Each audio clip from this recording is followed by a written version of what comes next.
Anthem remains in storage at this time. Stand if you wish. There will be no song or flag to greet you. Instead, it is time to resume. No time for anthems. We have small things to build.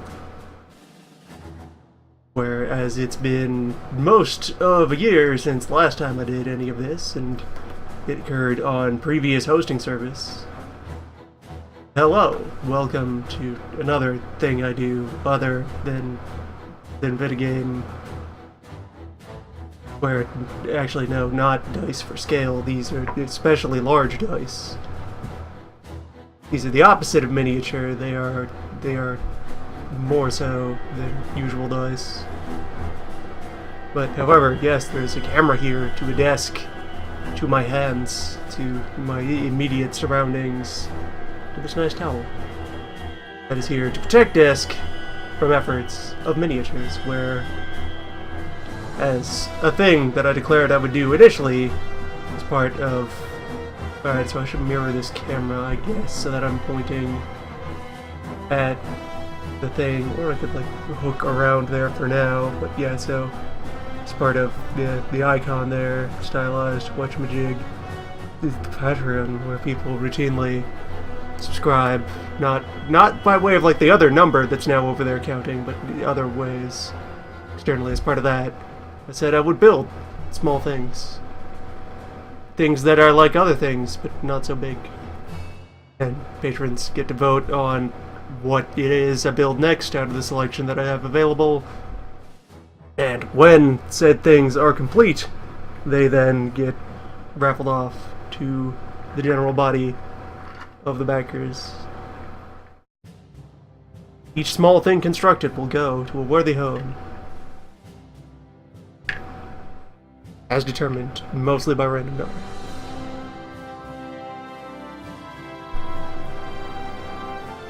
So, since this is something that's more convenient to do during warm seasons than cold seasons, this went into hibernation for a while. But I had a couple of small things in progress being worked on that I can now resume. So this will be kind of a multi-ball, get back to business, dust these off and put them into action where I had in many pieces, but nearly done with this M3 Lee medium tank that had been essentially built and was awaiting some final shenanigans for customization and decoration before I was willing to consider it done. Since if you are also new to this process, wait a minute, this resembles nothing like a historical color pattern for the thing that it is, don't worry about it. It's not how we do things here. We get up to things with these, and then meanwhile over here I had an assembled, but not yet even started to be colorized Sop with Camel. Good and friendly biplane.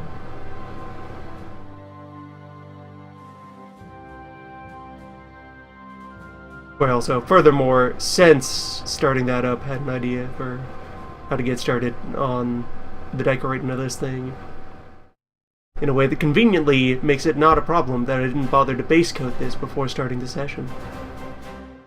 Good plan. For now, you'll set off to the side.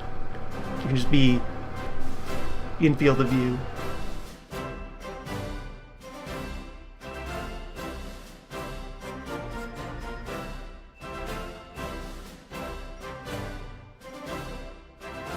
So for now, we want to get back to the Lee, where the main thing that had held up the Lee was I had a particular modification in mind to complete the aesthetic, complete the theme and the goal of this modified Lee. I finally went about procuring out in the physical world. I have this here, these here, that I finally bothered to source and procure physically, so let's fucking run these closer to the camera. This is a strip of 4-color LEDs. Flexible, watertight, and modular if I can get it to focus. There we go. Sets such as these are designed that they can be severed at various regular points and function normally. Severed, and then like there are extenders you can use to like break them open and recombine them at various lengths. So for example, this initial blob that I have here, this is a full meter of LED, and that's far more than will be necessary to shove a bunch of them into the chassis of this tank. We're only going to use like, yeah, about yay much out of this full strip. Yeah, that's like 10, 20 centimeter out of the whole thing. That's not a huge investment. But yes, we're going to have a set of those, and so the interior, you can see, has been made very shiny and metallic, as well as, you know, the base underlying the rest of it. And everything else about the Lee has been kept very brightly colored, except for, you know, the large dark swaths of the exterior, because the plan is medium tank, but with underglow. Medium tank modified for street racing in, you know, the mean underground of North Africa. All your late night ordnance delivery.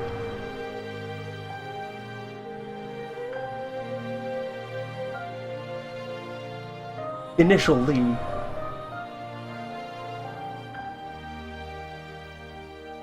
So let's see, just to be sure here. Also conveniently, so there's like the rest of this as far as technology goes, so I can like flop that onto the, well, I suppose not a lot of that is going to be visible at the amount of camera I have positioned, but yeah, so this has adapters and other such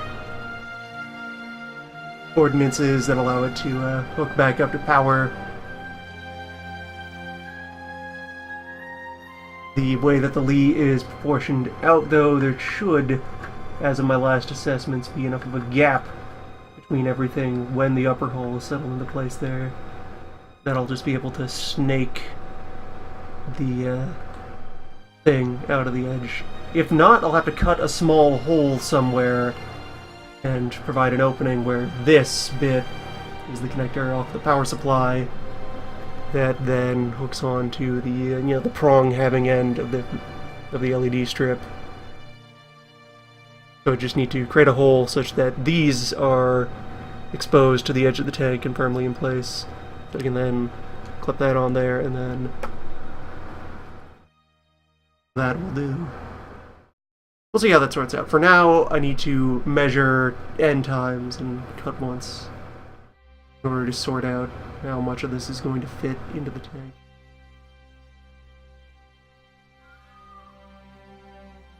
The audio accompaniment is a shuffling of the soundtrack of Hearts of Iron 3, which is available in convenient YouTube playlist form, and thus frequently occurs over many builds.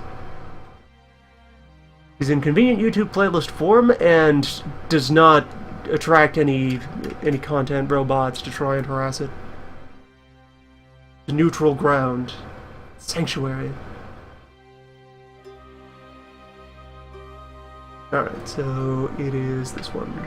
That is how much of lights I'm going to seize since then, once I shove that down in there and have it actually properly wedged in exactly. That'll be a bit of extra material to work with.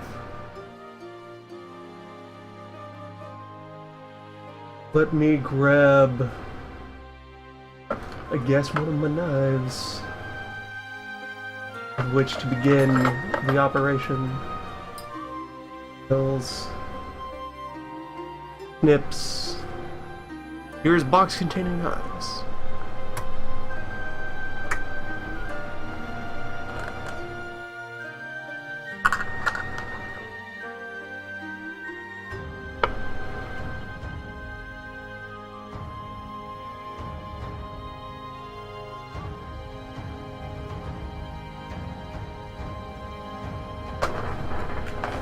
Cords out of the way, so that they are non-interfering in the process.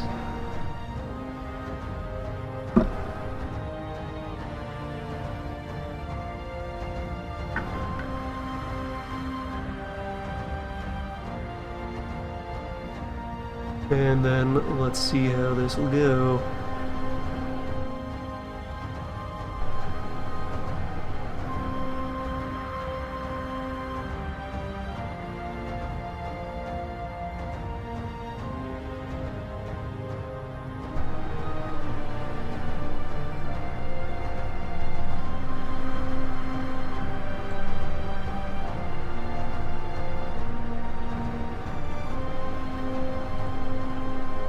Slicing gently into the strip.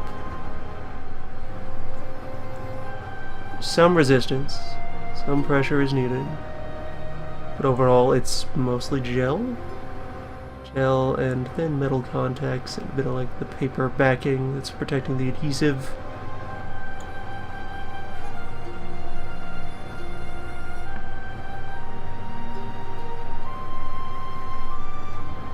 And through 3 of the contacts.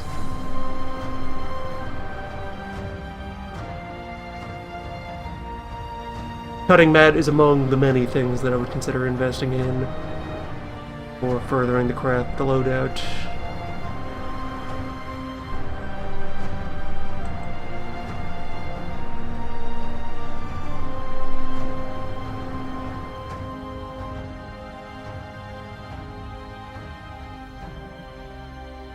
Alright, so there's my cut, there's my break.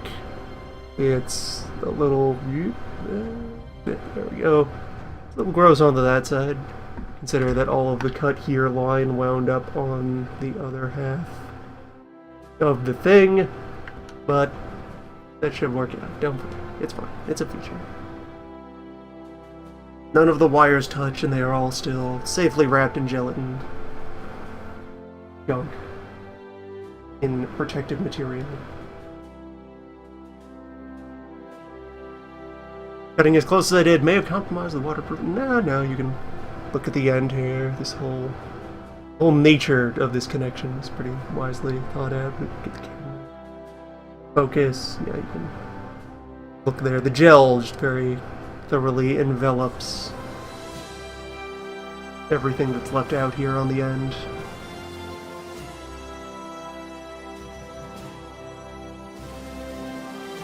And I suppose the easy way to verify whether or not everything turned out fine is to just, yep, there we go.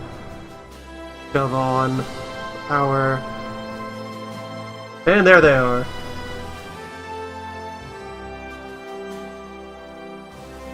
There is suffering to inflict upon the poor tiny webcam that is not equipped to handle this degree of radiance, this power, this fury. I have released it, and so yeah, let's see right now they've just defaulted to white mode, but now I can flip them to shades, to various particular subcolors, and they have modes for doing things like color cycling, strobing, where at very low speed settings that's just kind of a pulsate rather than a strobe, but if I then adjust it further, we can attain the power.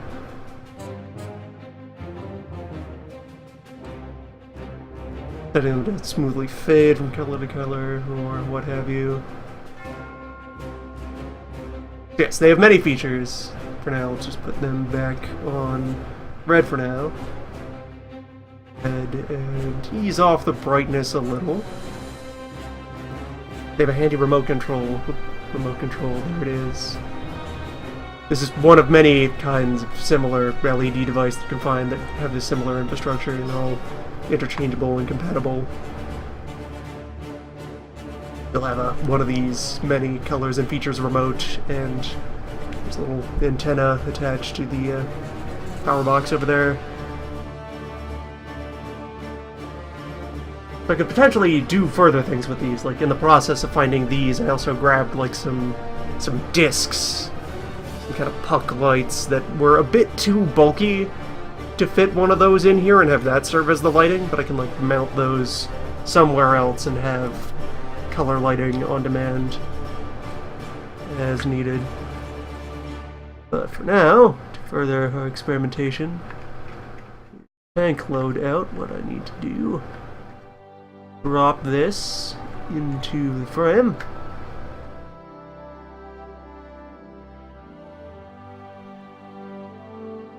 Move it a little farther in there so the cord can settle.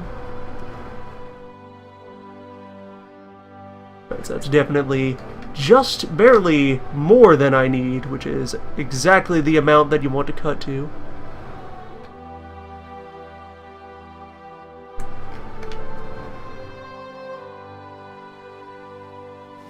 So if I now then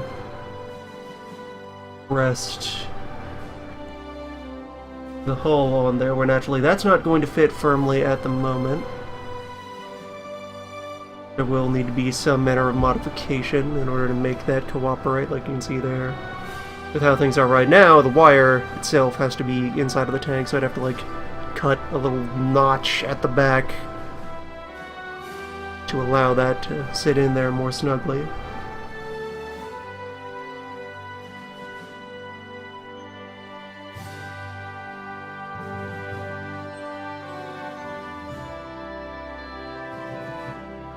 For now, though, just get her in there, get the turret on top, wedged in there, and then the lights. To the extent that I'll be able to cut the surrounding room lights, since this is occurring early in the afternoon, so can't really create a dark environment in which to more heavily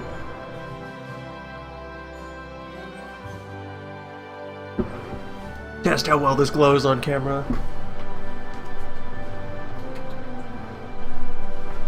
Well, let's start. They are capable of a fair degree of brightness. Alright, so let's dial them up on red mode here. Get bright, just get loud. Alright, so yeah, there, that's managing to come through. Got our underglow onto the wheels, although, yeah, that's also going to be less than true to life, since the front of the hull isn't fitting on too firmly. Put my hand there, you can see that a bit of light is properly bleeding through up into the commander's hatch. And in preparing all of this, I cut little notches through each of the places where there is supposed to be a little viewing slit, but the light will bleed through at each of those, as long as everything is working right.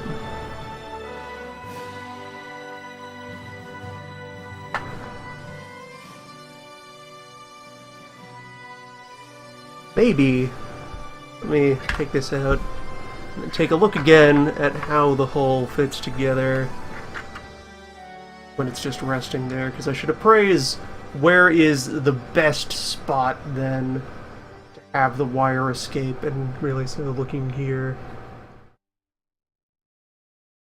Flashlight here for temporary, more like on-point illumination. Or I would if this weren't apparently also on the verge of death. See, on the side here, there's all this opening that is present to, like, accommodate the treads once those go in. For the moment, having the wire go out through the side is probably going to serve me better for maintaining that firm fit. But then just an open question of how much of that will still function once the treads are in place. There will need to be some degree of surgery before this becomes especially viable. Now, if I just do one of those, and then slide the hull over.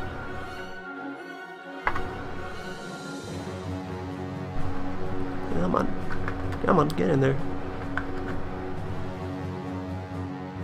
Rest in your spot where you go. There we go. Alright. What I did not expect, there's a bit of a gap up here.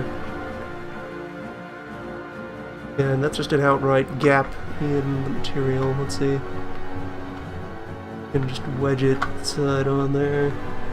Is it a gap, or is it just a place where the thing isn't quite on right angle yet?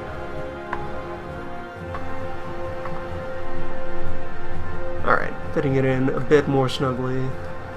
There's a bit of give from just the thickness of the paint. So there's still some gap there, so I might have to apply a bit of, like, sealing material after the hull is pinned down. For now, we got, you can see the, there's the front viewing hatch. There's one side, corner, left. That's all present. Putting a bit of a healthy glow onto the surface under it, even here under daylight.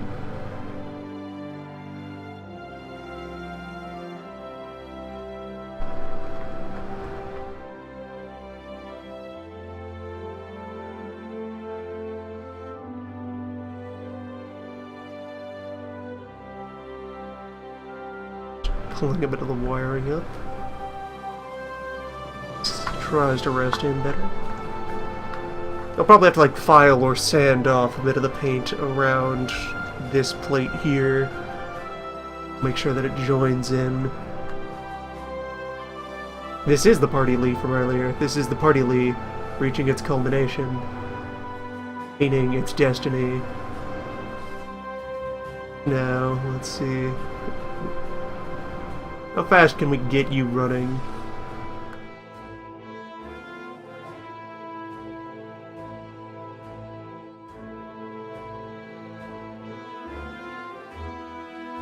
Guess we'll put the knife away for now.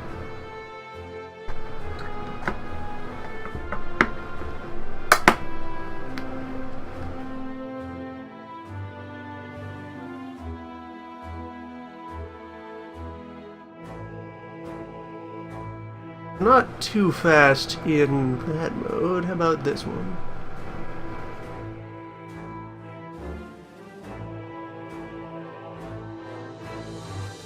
A bit more gentle. Over here.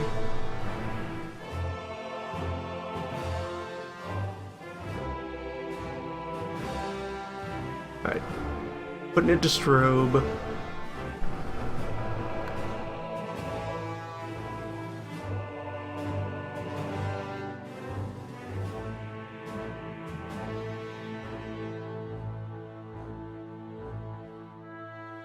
You're still just kind of at pulsate. Come on, rev up here. Give us the full strobe. Also, the camera.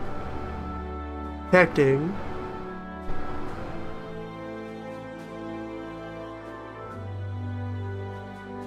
The controller. That blink there that it's picking up off the end of the control here, that's not visible to the human eye. At least it's not visible to my eye right now. So either I'm missing one very specific frequency of light from my eyes, or like that camera is a tiny bit infrared, or a tiny bit UV, I guess. Tiny bit radio? The mysteries.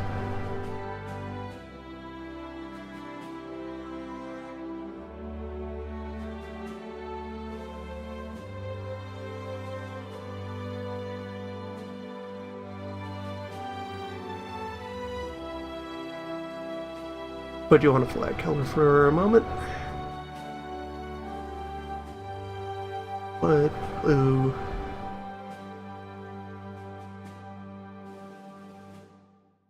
But just one of these could get faster in strobe mode.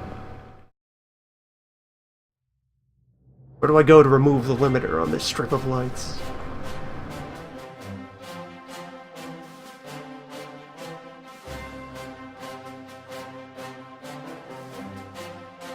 Well, for now, I'll just leave those cycling. And then we can get to starting to assess which or also now that I have it going color-wise, I wonder if I might leave this gap open. Looks alright. And get the one tread on just to see how treads look, how much of the lighting they interfere with.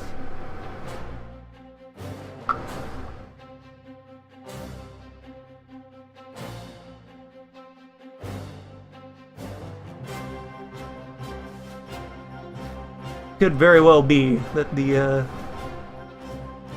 that our party lead here would rather just run on its road wheels.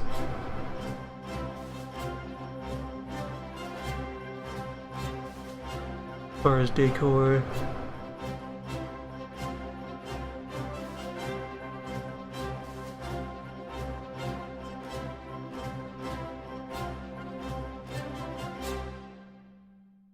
Or wait, was it the other? Which end of you got these drive sprockets right? It's probably the back, because that's where the damn engine is.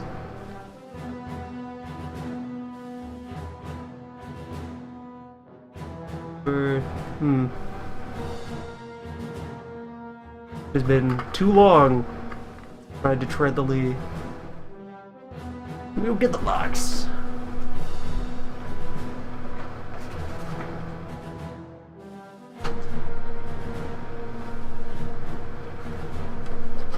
Drive up front, runners in the back.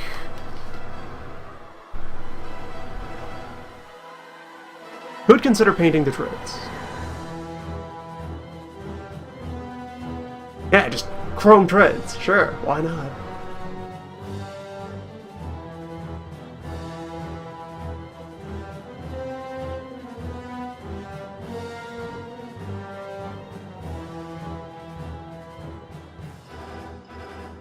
Nice rocket up there.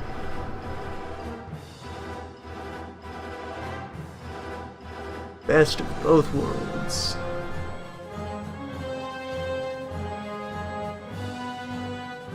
And then runner wheel at the back.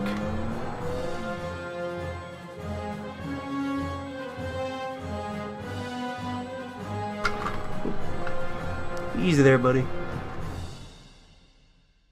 These are very delicate bits as far as their connection to the rest of the vehicle.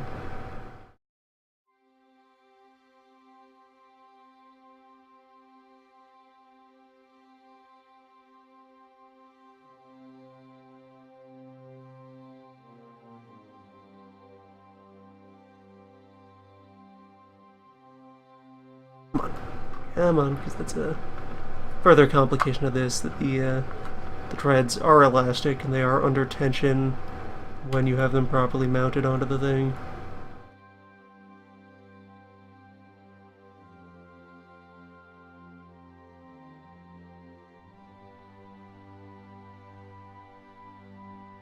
Well, it's already looking quite nice as far as proof of concept. It's like, look how smooth the top of the tread is.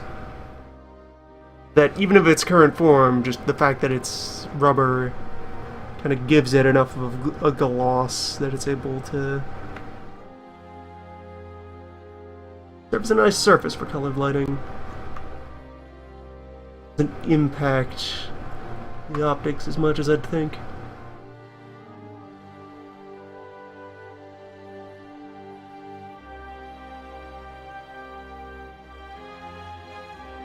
And yeah, there's the tread mostly on. And aligned, and...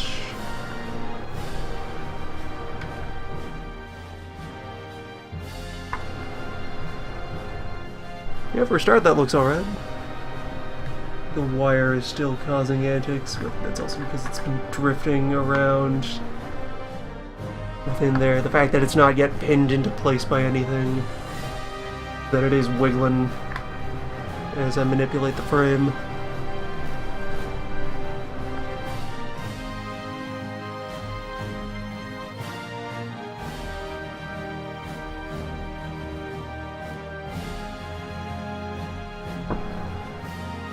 Yeah, the tank is quite roomy. The Lee, remember, have still as well the as yet undecorated to-scale human,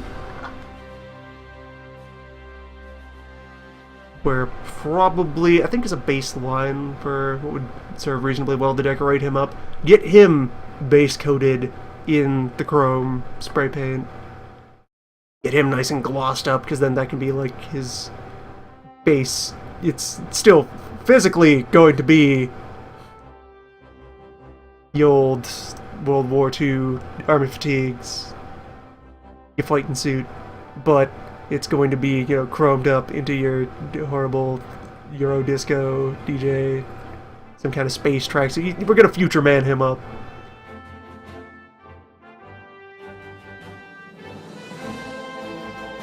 Chrome jumpsuit, and then maybe delicately sneak in there and apply either any human skin tone or do something more abstract. Maybe just leave him chrome. He is Chrome Man. Do something more than just having him completely chromed up. A little bit of some detailing just to accent him, give him form. Not just dip him in the chrome vat. And then he can be up here, commanding the party. Or also, I suppose, now that I have the lights in there and cycling, let me just... The Hearts of Iron goes there in part for being safe from from content matching shenanigans, but you know what, ultimately I never get too bothered by these not having advertising, so let's just... 227, sure. Now we're on tone. Stand for anthem!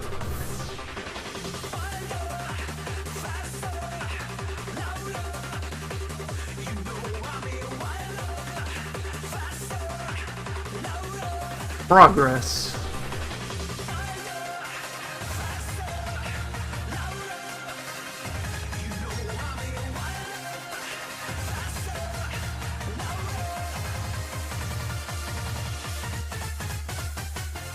So the next thing to check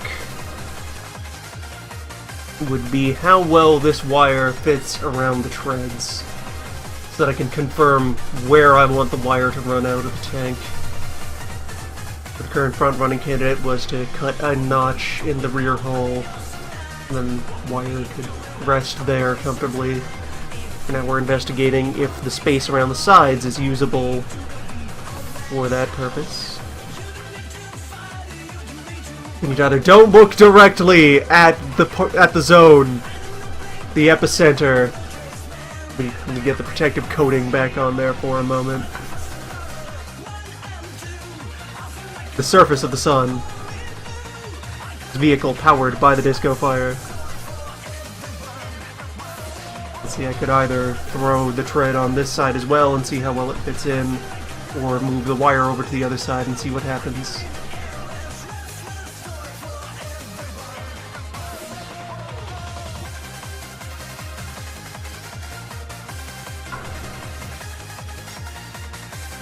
International incident waiting to happen. Yeah, whose colors is this flying? All of them?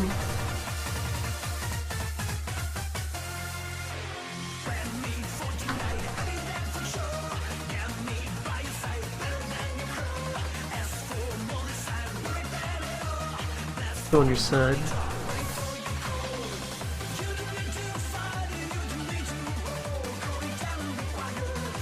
Let's see if I just thread this in here.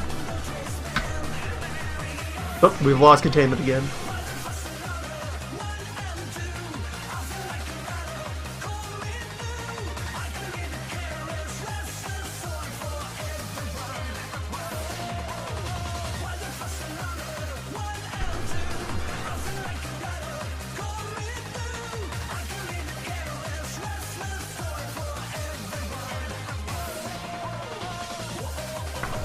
Many good tankers perished due to the highly volatile inner coating of the lee.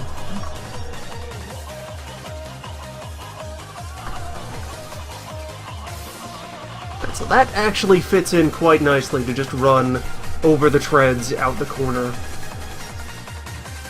At least that's how it appears to be with the hull fitted on the way it is now, which is very close to clamp down fully. There's still that gap up there at the front.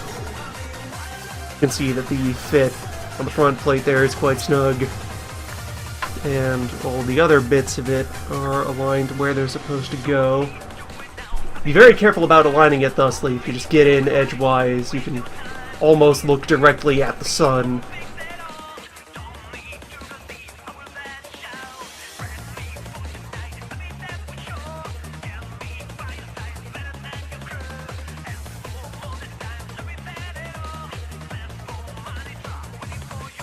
And that works out actually fairly well.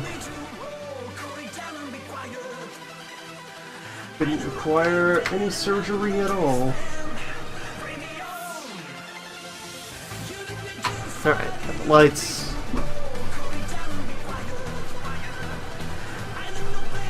Resume normal room lighting.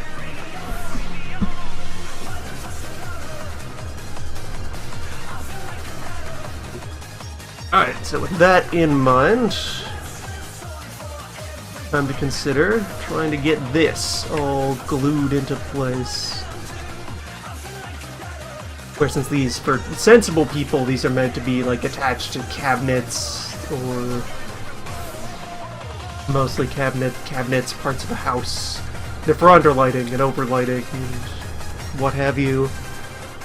So strip versions like these come with adhesive strip and any other like mountings that you can have them in. are meant to be screwed onto walls and so forth. Yeah, you could use these as case lights.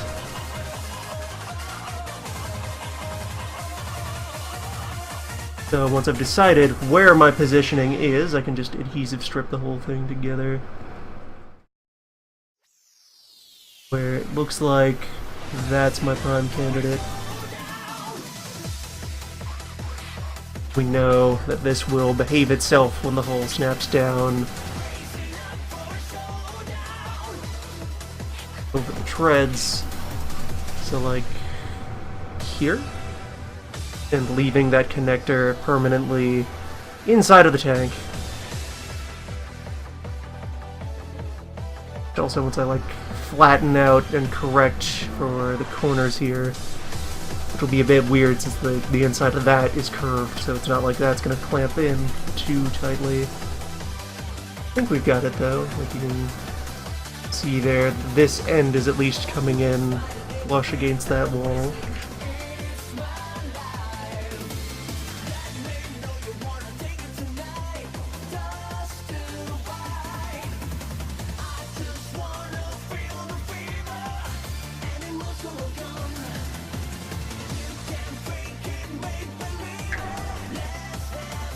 Alright, we have removed the protective coating from the adhesive layer.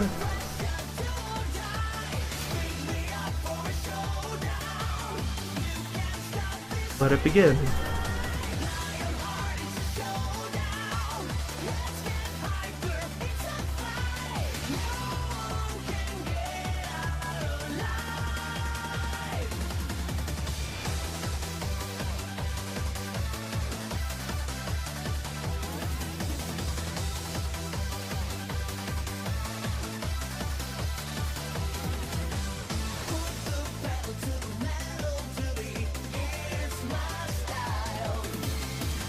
Alright, so this stuff definitely has a very firm grip, but not irreversibly firm. It can be torn off pretty readily by hand.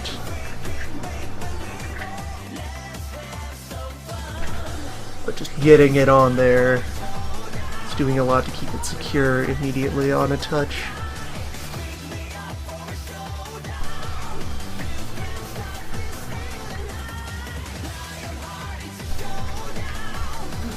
Good. It's a very exact level of adhesion.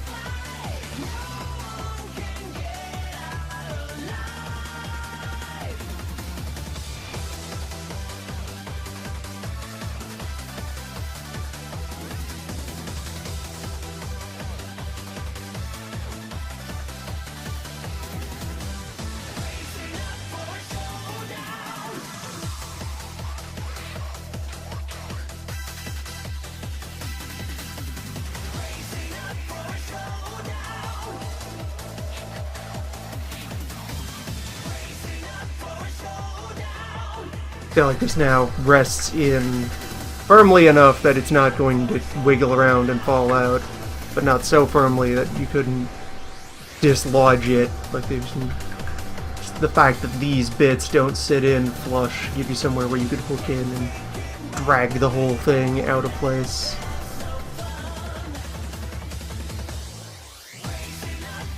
Verify that that still satisfies our escape condition for the side.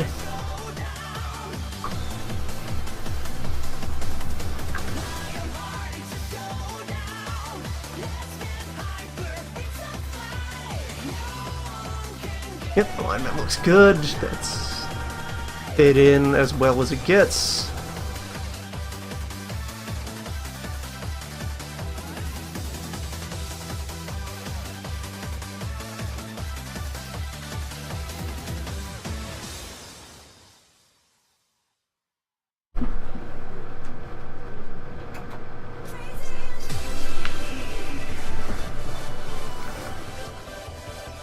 Initial, a step closer to completion.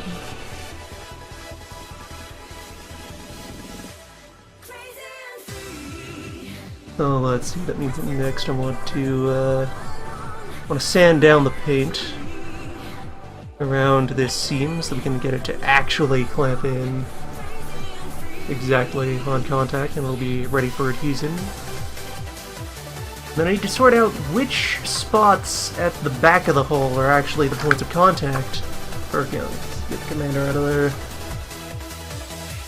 Because while it has this whole plate here for the front part of where the hulls connect together, at the back it's kind of relatively free-floating. You can see there, it's just like these tiny little hooks there on the sides are about the only spot where the two parts touch. Seems a little light for contact, but who knows, maybe that's enough.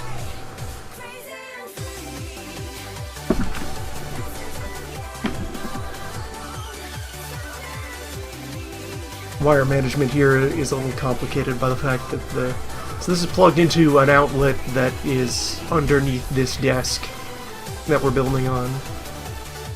So like most of the mass of all of the cable going back to power is like a good half meter below where this is, so there's a lot of potential energy waiting to rip all of this off of the table if given the right opportunity. Just enough.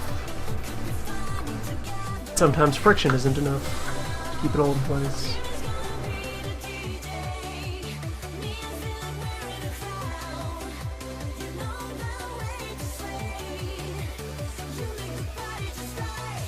Alright, so let me stabilize and dim the house lights there. Then I can then get the cap off. And I like, this looks much less impressive to the eye than on the camera. Where, as far as the camera is concerned, this is horrible, blinding, iridescent forge. When you look at it with your face bits, you can still cleanly see where each of the individual blocks of LEDs and all the connectors and so forth are. This looks more like hell on camera than actual hell.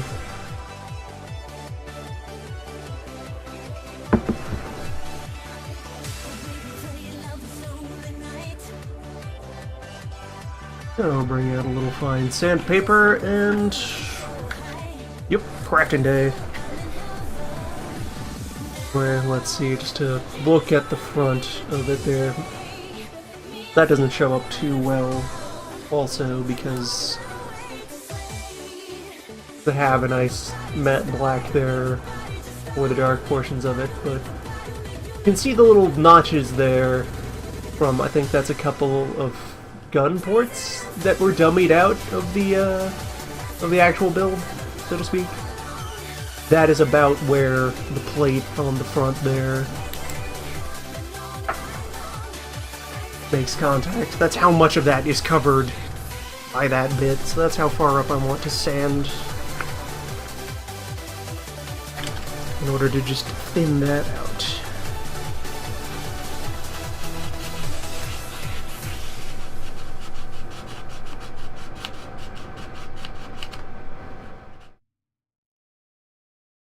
Roll it back a bit.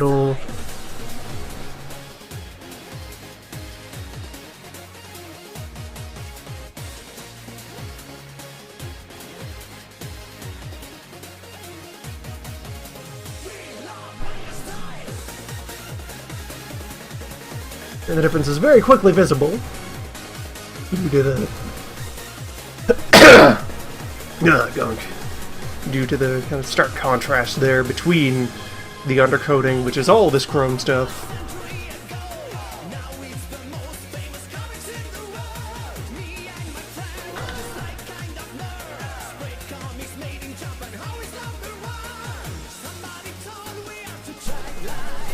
alright, so already just like a little bit of sanding that's fitting more tightly now. You can see that gap there is now much less evident. The camera is helpful for that, because that exaggerates versus how it looks to the eye.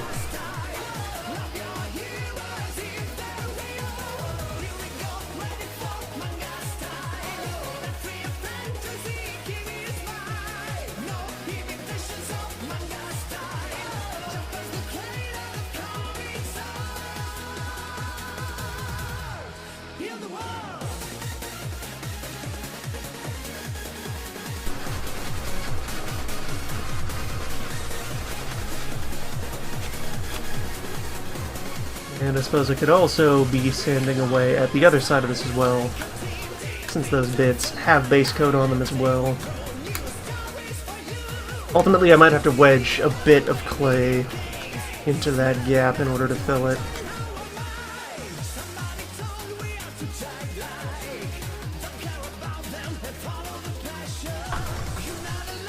Let's see, round 2. Again, slightly tighter seal.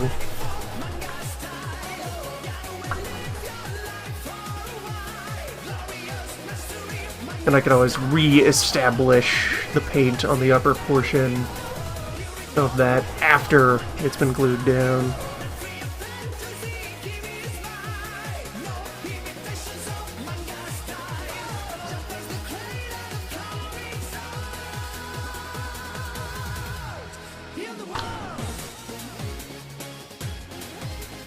That seems to be about as tightly as it fits down. Still have a bit of a gap. So let me get my brick of gunk here.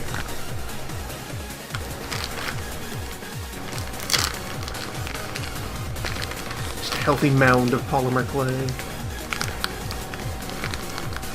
Come on.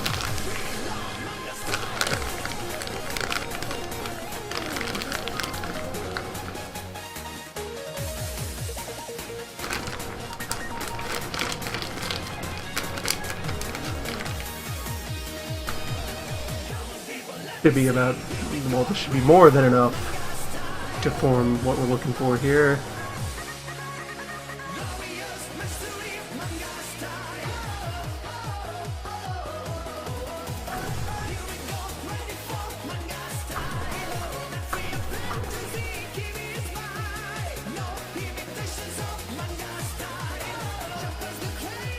I didn't announce tweet that this was happening, did I?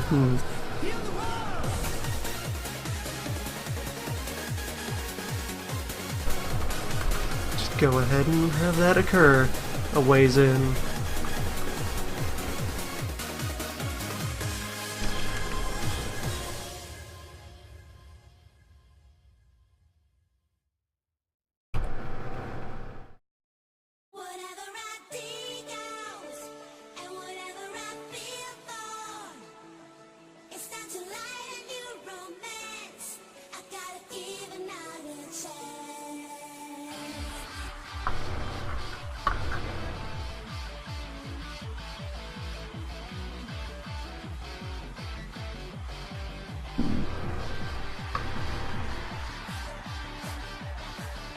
Let me see here as far as how to make this work.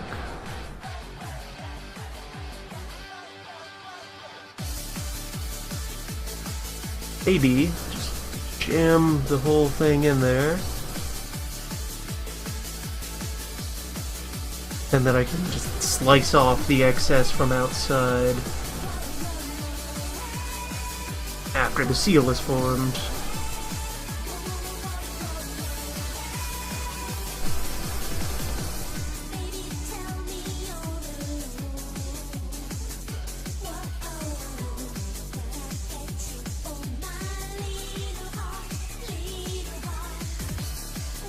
Remember, this appears much brighter to a camera than to a human.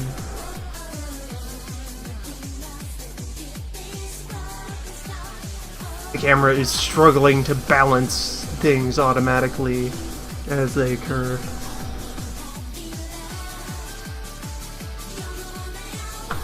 Alright, so now wedge this down. There we go. There's a seal. There's no unwanted light escaping from the front of the vehicle. Light is only accessible via the prescribed pathways, like the light heading up to the commander's hatch is visible through the gun turret there. And like if I turned the brightness up, it would probably leave an imprint on the hand there, but you can see the bit available there through cupola.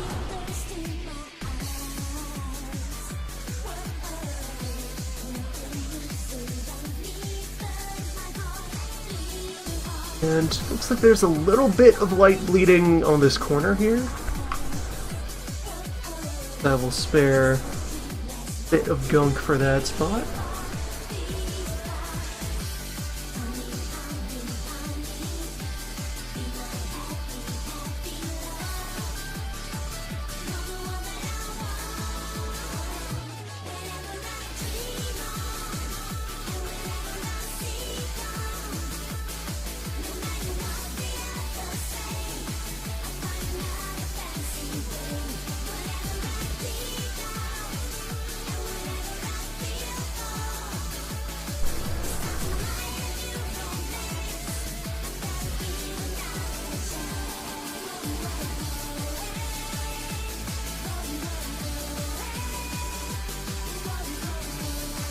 That looks to be addressed now.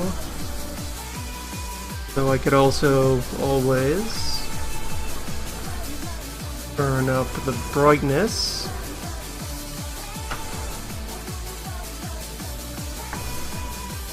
Get the old stress test. Yeah, that suffices. Light is only escaping through the hatches and via the underglow, and there we go. Now you can have the Commander's beam is much more cleanly visible coming out of the top there. Alright. Good stuff.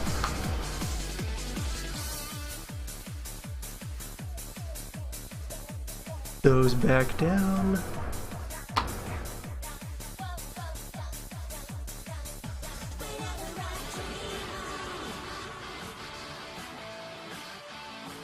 So now, I think what's left to do, go ahead and commit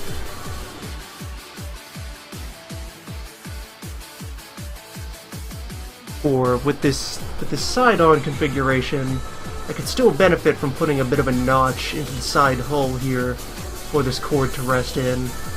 There is some space for that. Let me get... File would be the best tool for that.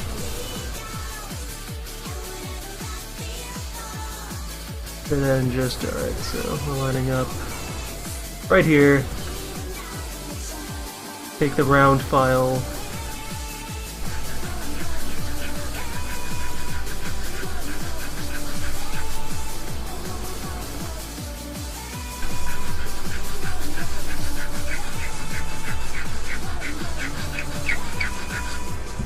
Create a divot.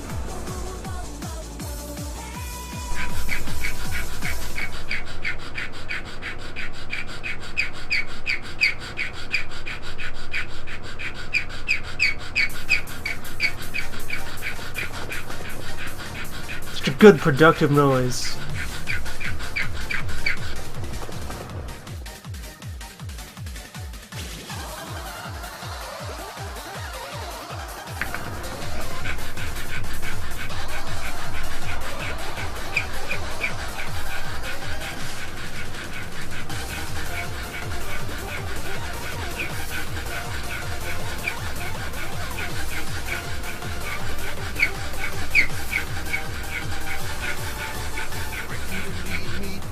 The creative sound. Just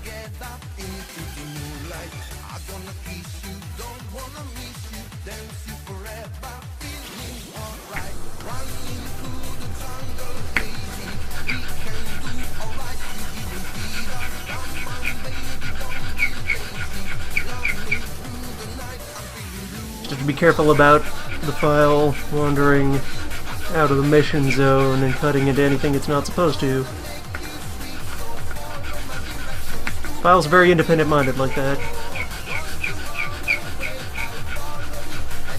The file does not know right from wrong.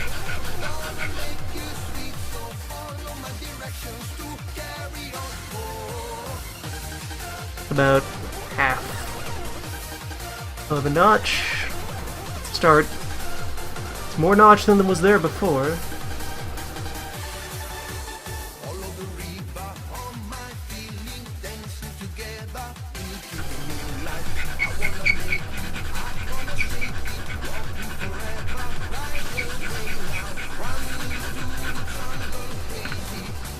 Getting a bit held back by the fact that this file is slightly thinner than the wire I'm trying to cut the hole for.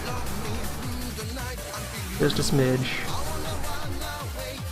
To kind of go square-wise and put some English on it in order to actually get the dent that I'm looking for. If I lift this up now, you can see there's the notch. That now rests in there, or at least we'll try to. It will tend to. And now if I throw this down, alright, that behaves itself a bit more. Right, that's a nice margin, that'll stabilize some things. And, alright, yeah, the clay is wandered out of place. I've done too much meddling.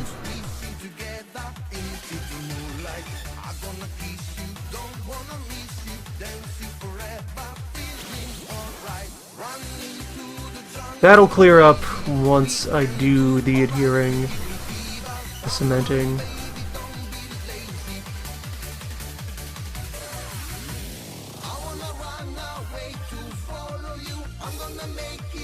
Which, now, that notch out of the way, it is time. It is time to take this tank and make it whole.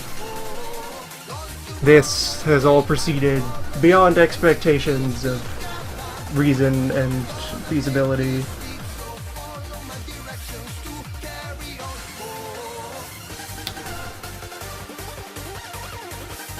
Time to bring forth the substance.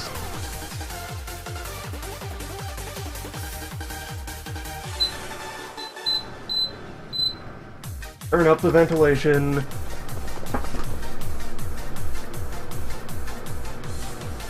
Get the regular lights back on.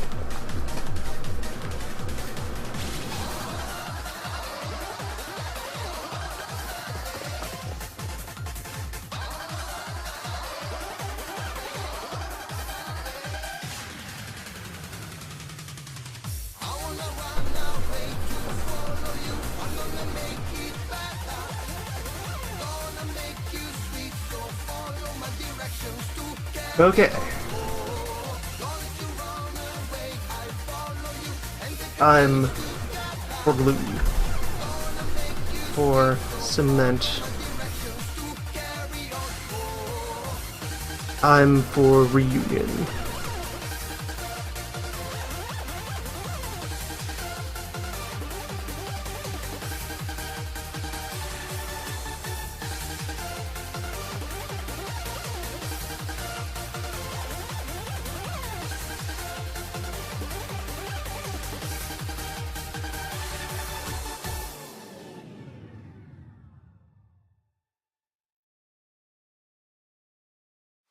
Something beautiful happens into me. Something beautiful that I never see. It's a very long time I'm wanting you. As I look at design, there's something beautiful.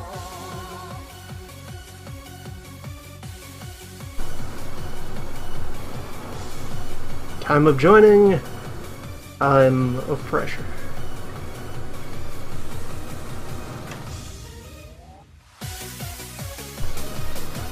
As we attempt to pull it firmly into place.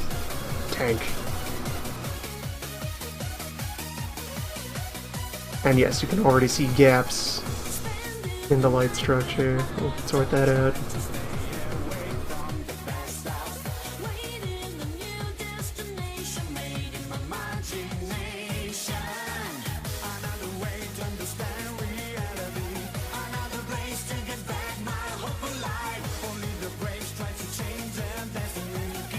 And yeah, looking over at the back, let's see if the camera would be able to see in there. Yeah, there's very little connection on the back of the hull.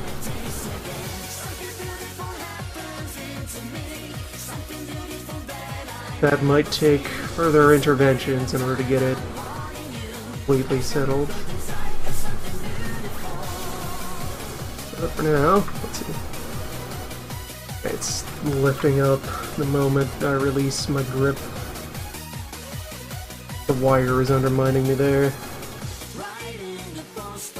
Got a will of its own still, even with that comfort notch.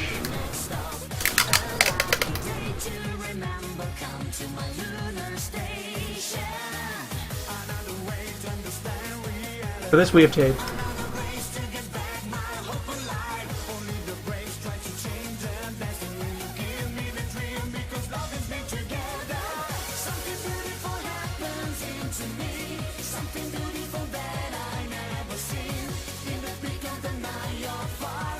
Temporary reinforcement.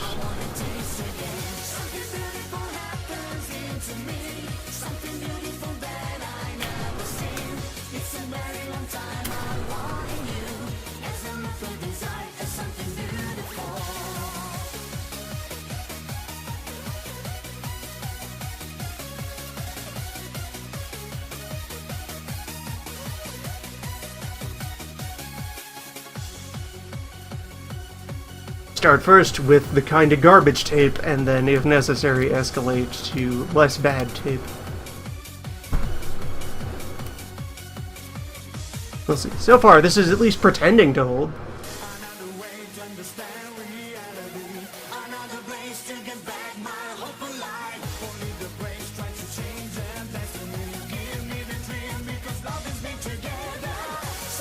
And as long as this main line here fuses in properly, that'll probably do reasonably well for holding the tank into position.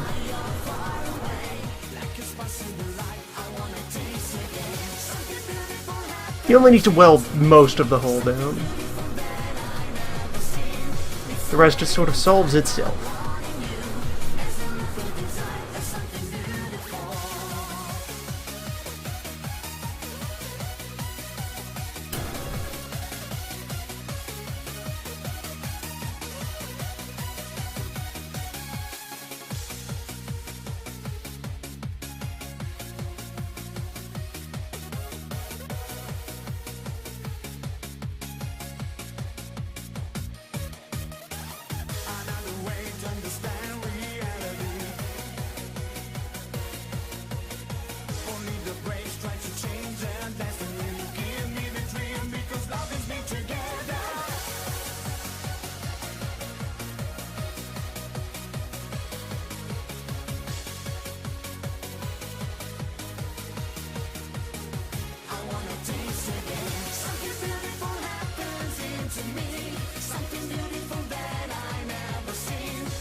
Alright, so that is now sealed up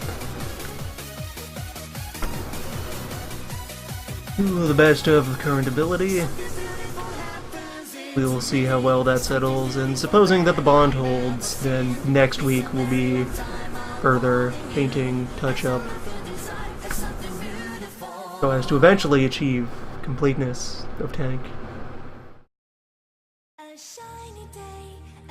Yeah, touch-ups, decoration, do something with the commander. Now he can just get in place. Look upon what we have done. There it is. And then, after it eventually achieves completion, it then goes to one of these there it is. Backers. One of them, what has a postal address that I can reasonably ship things at, will receive the thing. Receive this thing in whatever state it ends up in.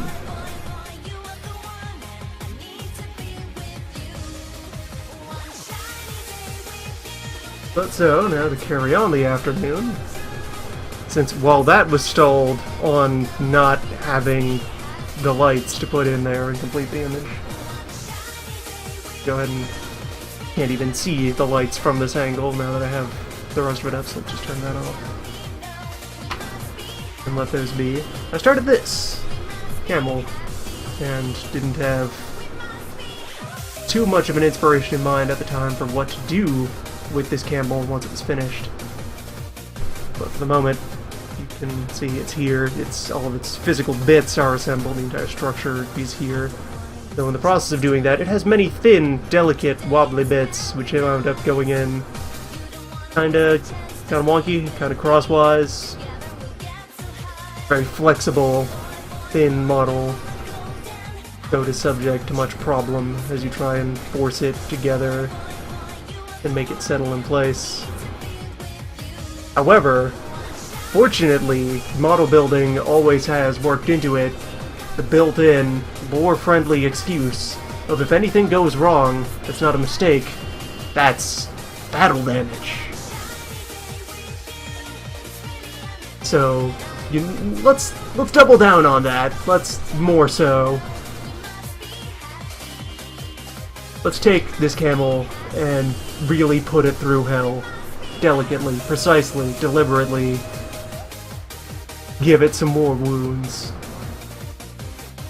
Which itself is going to be a bit of a precise shenanigan, because this is 1/72nd actual size, and the kind of weaponry that was mostly being thrown at it was like single-digit millimeter of gun. Which is, so for one not familiar with the metric, fortunately I have handy measuring devices here. It's roughly that, see there, that's 1 cm. That's how 1 cm is on the scale of a human body. There's a centimeter in the palm of hand. So now take bullet and hole bullet would leave, which the hole resulting around the bullet could be noticeably wider. There'd be lots of after effects. So consider like maybe 2 or 3 centimeter of size of impact, and then consider that in our tiny model camel there is a human operating it. There he be.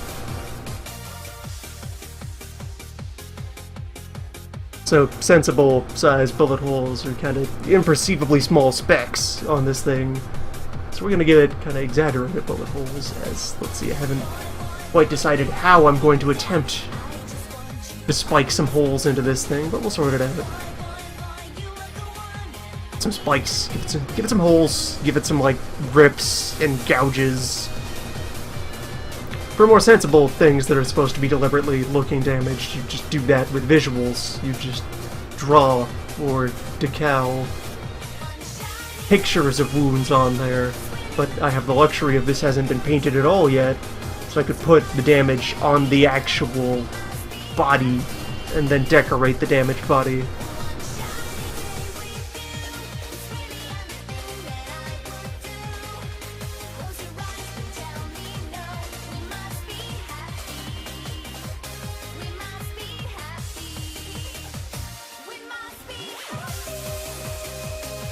So first thought as to how I would do any of that is to get back out the old crafting scalpel and do some surgery.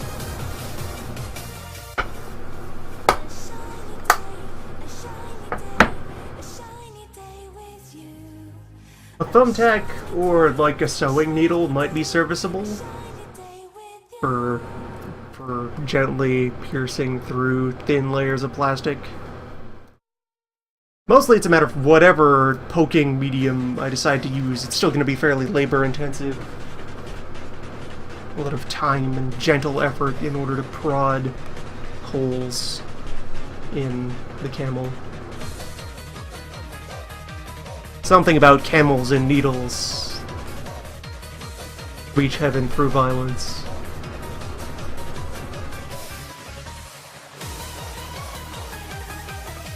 I suppose also for past elaborate decoration plans, of which there's just the one of the boat.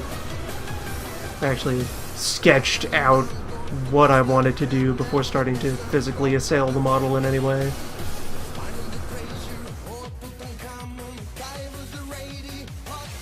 There's a further consideration. Once I start doing anything to the camel, it's irreversible.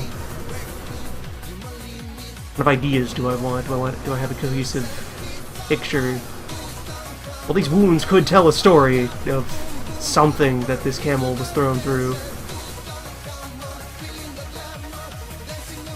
kind of want the damage to be in sets, have like a burst of fire along some bit of it, or like a firm, hearty crack ripped out of the fuselage from having been struck by something.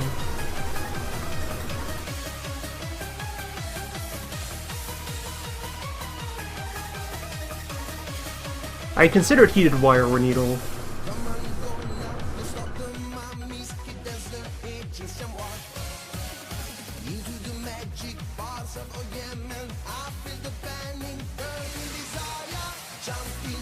Where mostly there. Well, I have heated things before in the process of doing that. A heated screwdriver was used to fuse the ends of the tank right together.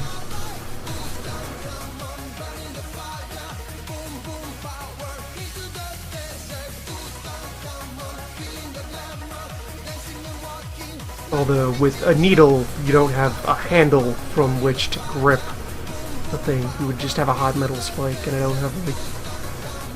I might have protective gloves that would work for that. That would require further investigation, though, for the moment. Just gonna look at this camel.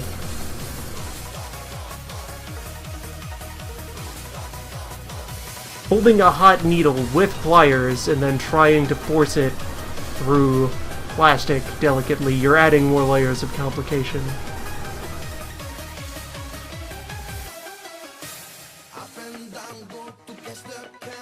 You are creating more points of failure as you put more things between me hands and the plastic.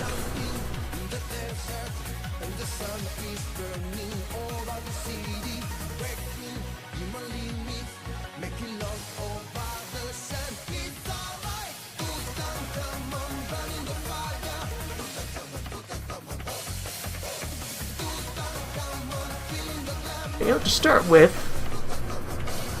the whole tail section is nicely isolated from the rest of it. So I could do experiment.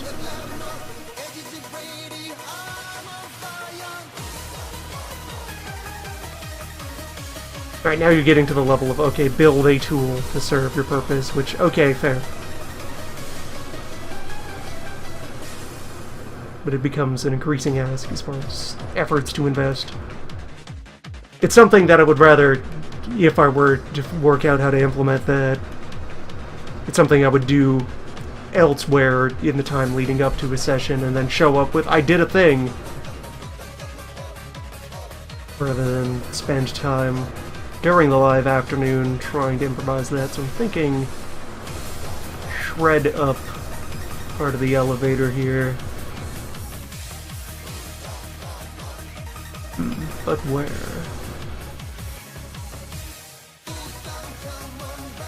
There's also some further consideration to call for the lore. This is Camel here of that early generation of World of War, the first one, aircraft. This is made of mostly wood and cloth.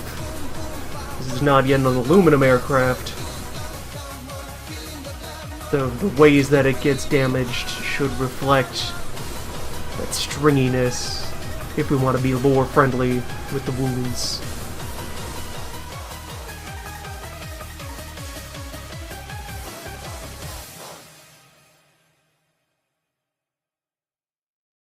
I'm thinking I want like a bit of like shredded, haggard, almost like toothed up edge of the elevator there.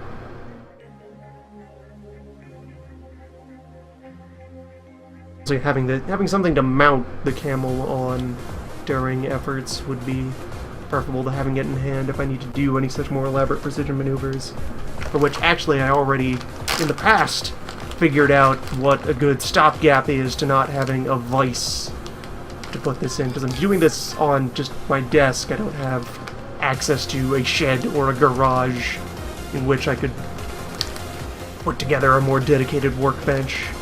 Not at this time. Not until many numbers become drastically larger. I had this camera flipped the other way before.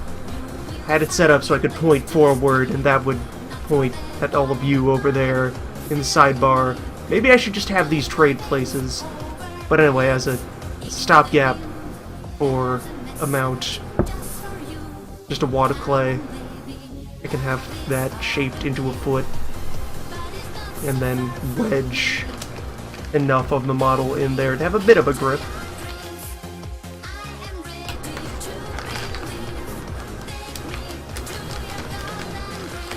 It's good for low intensity, low pressure. Although, let's see, actually, while we're just chilling out here and engaging in the before times, let me drag that out that far over, and then change places.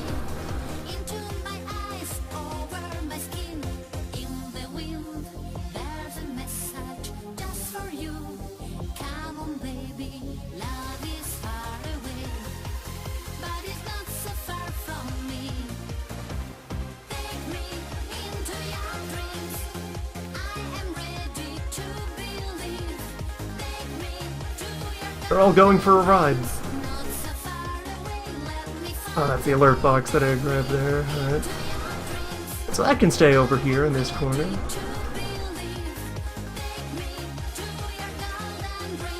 Big cup's going over here.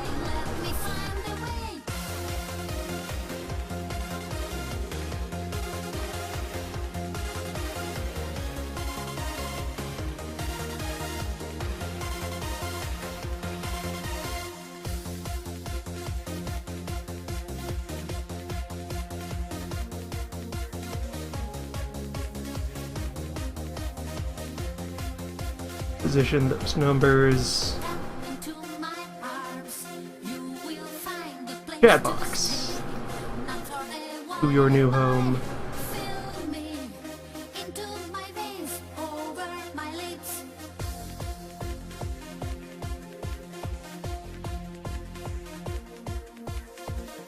Then let's see, which of these is the tank image up in the corner? This one.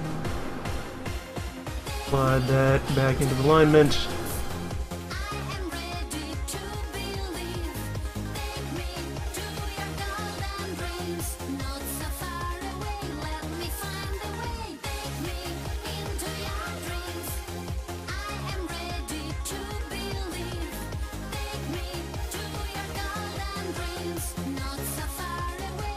Yeah, sure. That's a reconfiguration. We've arranged there. Now I can point at the logo. That was definitely preferable over the like one checkbox that would be necessary to just flip the camera horizontally. Excellent use of time, surely.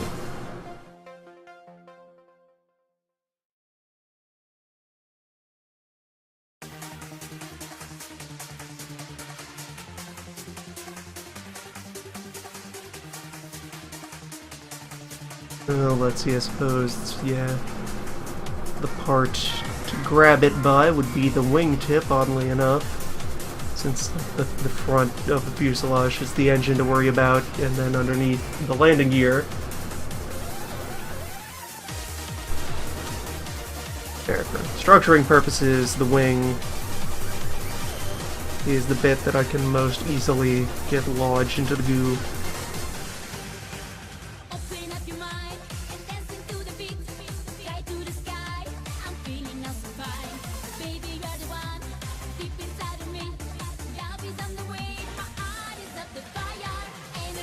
Alright, so we're back to wanting to fillet the end of this control surface.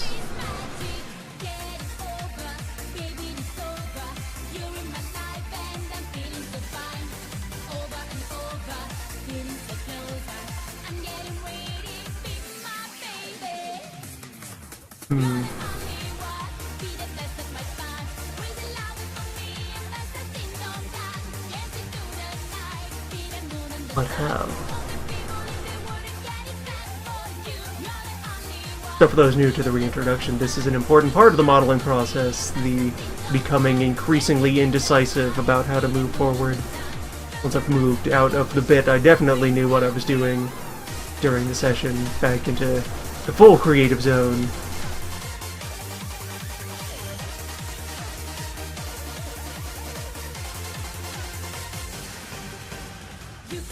commence to waffling.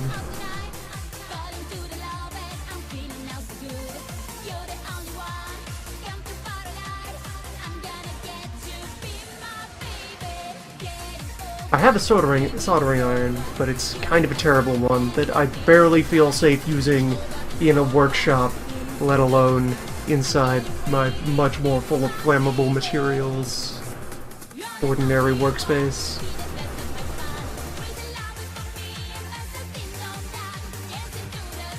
One of those soldering irons that doesn't have a switch. You just plug it in and it's on.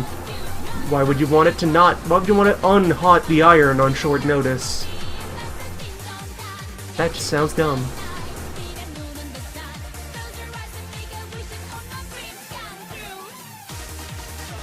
Right there. Let's start to actually make a couple of slices.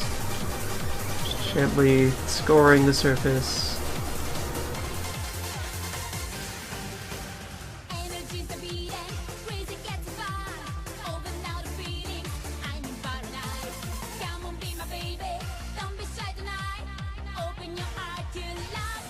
I'm on cloth right now. I could put other things onto this surface. So that would also a little bit be in the realm of doing more materials acquisition. Many a supply expedition to crafting stores to look for more conveniences.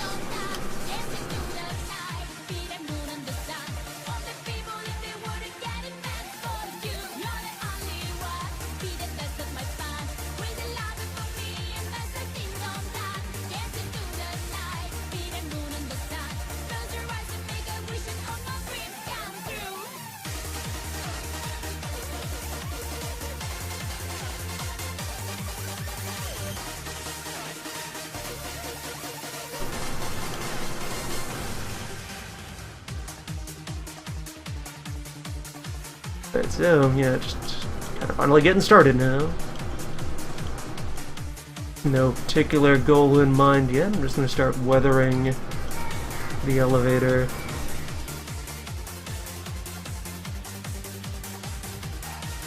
With a couple of light slashes.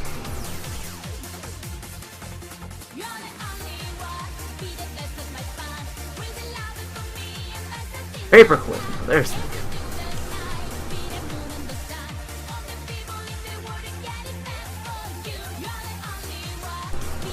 That is less sharp. That would be relying more on the heat to try and punch a hole.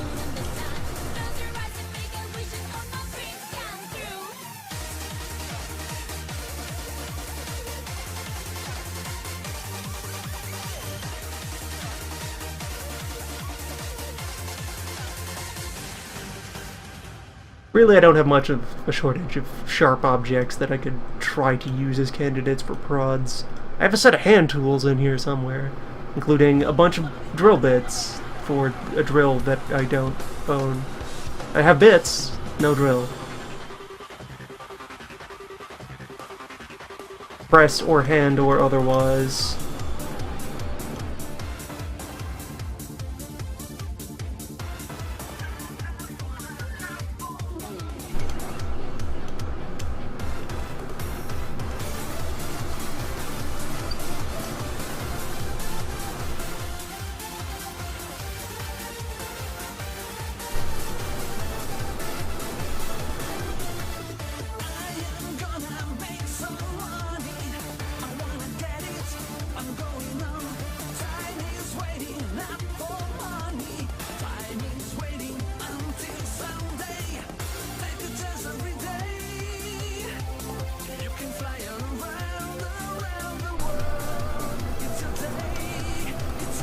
Alright, looks like this is starting to generate a bit of results. And show that up for the camera and see how that looks a bit closer. And the thing would be, is the camera willing to pick up what is happening there yet? Alright, doesn't seem to be showing up well in focus, but there's a bit of feathering that's starting to emerge. There's some texture here now.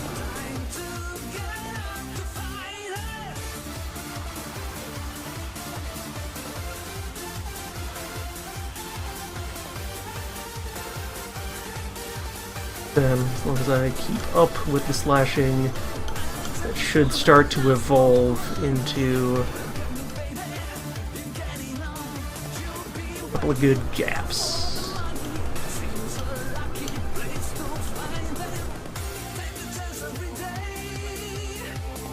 If I reverse direction as well, maybe get a couple of flakes and feathers that are emerging to get shaved off of there.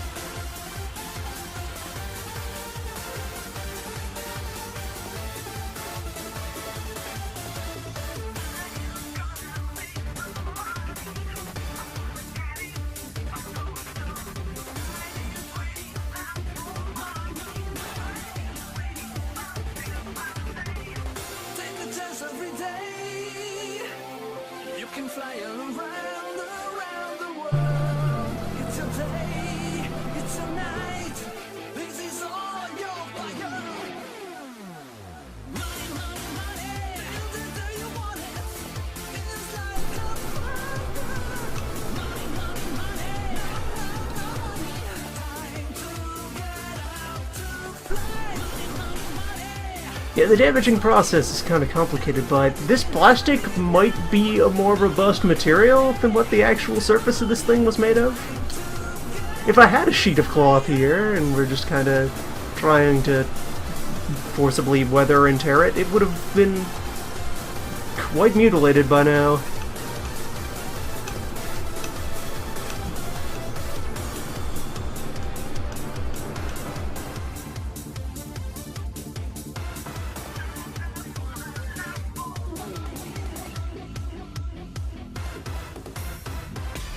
Well, this worked just to put a hole in the left wing, as it were.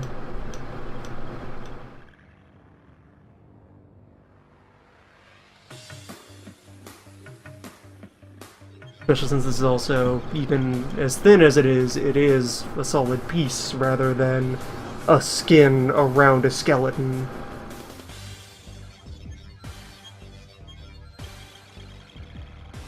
Alright, yeah, it's a bit more visible now, the feathering that's managing to emerge there.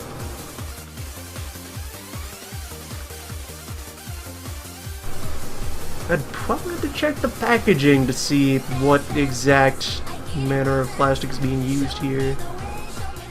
Which could be relevant if we're trying to do high temperature shenanigans or the mutilating of it.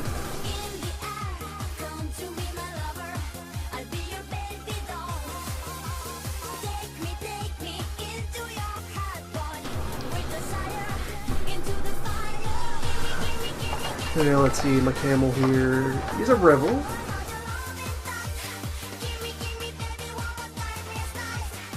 If there's just some broader known standard of what rebel kits are made out of versus others.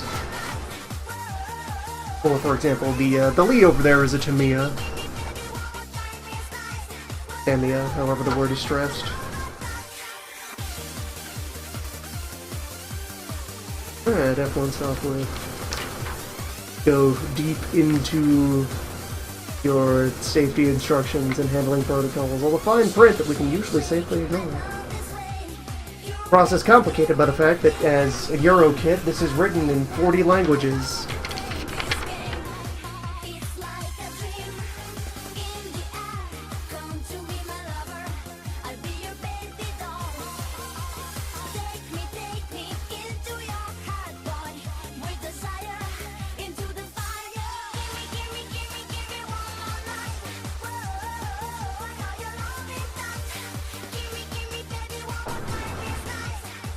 Alright, there we go, the sheet of documentation that is English and German, that is...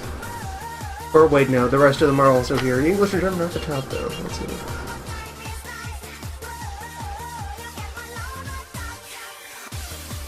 Various general warnings, nothing about composition.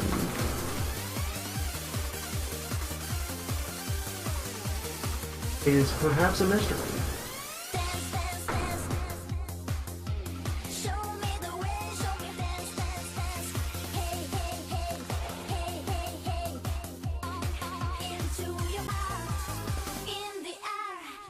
To me, my lover. Come to me, my lover. Come to me, my lover. Take me into your heart, boy. Cycling numbers. Into the fire. Give me one more night. Whoa, I know you love it that. Give me, baby, one more time this night. Whoa, you get my love with that. Give me one more. For now, the crime is unsolvable. Go back to abrasing.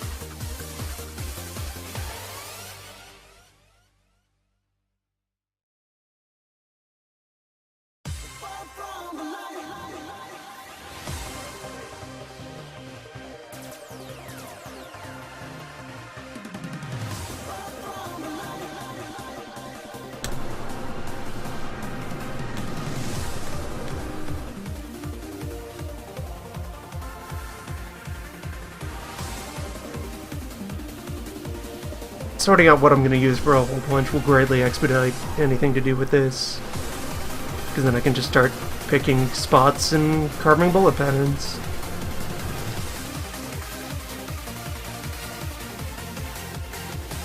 Well, hopefully now, at that level of feathering the camera, be able to detect... Come on. Come on. It's there. Okay. Camera.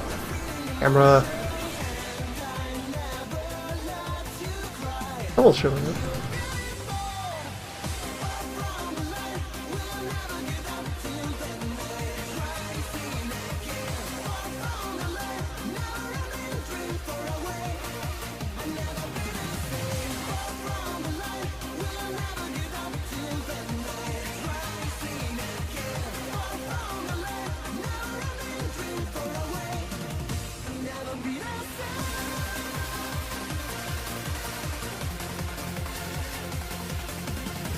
I suppose it's less visible where the angle I'm viewing it at. Here I have the towel here as a backing, so that's higher contrast than putting my skin against this gray, beige plastic.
Alright, let's see. I just take this handle here, wedge that behind. There we go. Now it's showing a little better.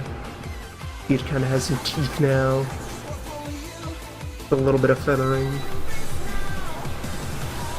Also, as far as material experiments, I do have the sprue laying around, so I could always just go collect some combat data by just taking some sections of that and burning or heating or otherwise toying around with it to see what happens. And as something that I would not do here at the desk, I could just take that outside.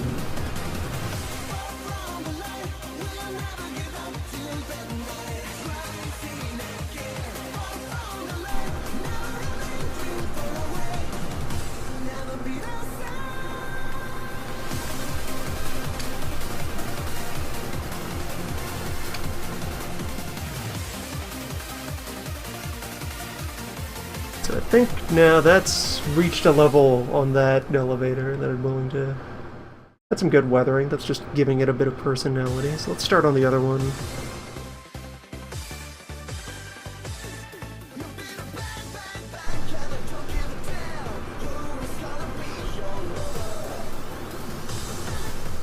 Just put some texture into the edge of the aircraft. Probably do that for the other control surfaces as well.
So yeah, I suppose something I hadn't noticed from the angles I was viewing at is setting up to a lot of bending on both of these.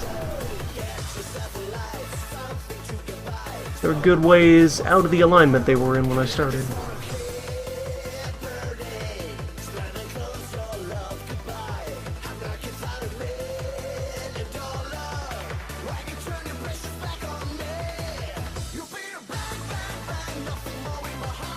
And yeah, it had the exact thought.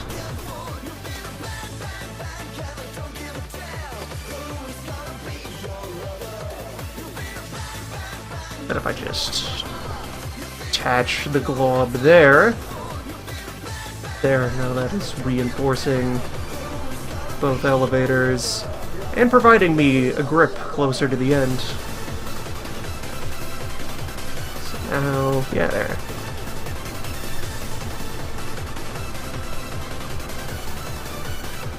Still bends plenty because I haven't immersed the entire thing. Engulfed. Englobed.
Well, remember, the objective here is battle damage, so when something snaps, that's a feature.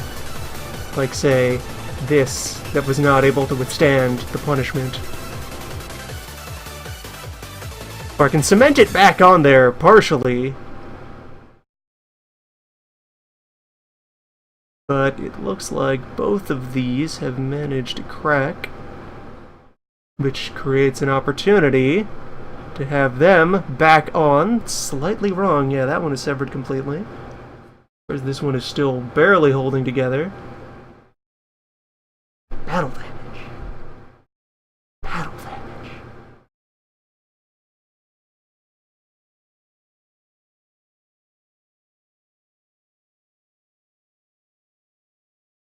So yeah, if I am going to continue wearing them. So we've gone through that set of beats, so may as well switch back to the iron.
But for the time being, yeah, we're gonna feather up and embrace these edges.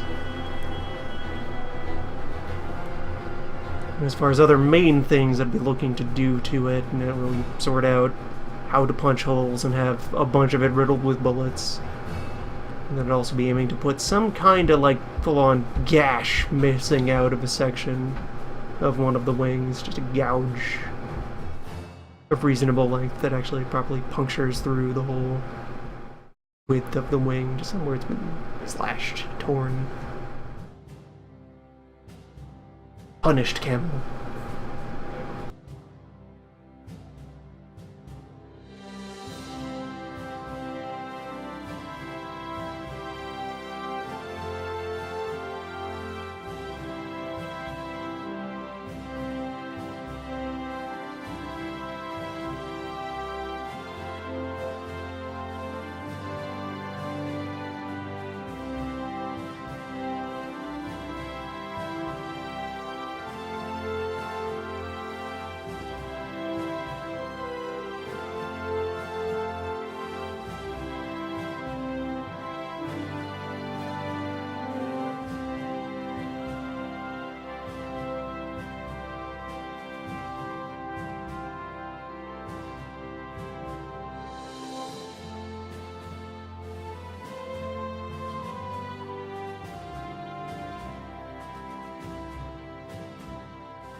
Oh, the mic stayed muted for a while, so yeah. The feathering there is looking quite nice. I'm willing to set that down to review. I have to consider how heavily I want to reattach that, because having it on the verge of snapping off would be a good part of the effect for our mangled camel. Battle damage.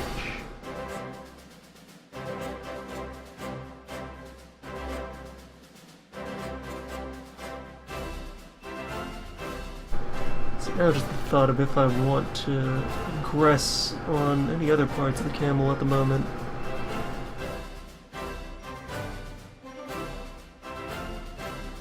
What else? Alright, I may as well finish snapping off the other fin as well there, just to have it clear of structure. What else do I ruin?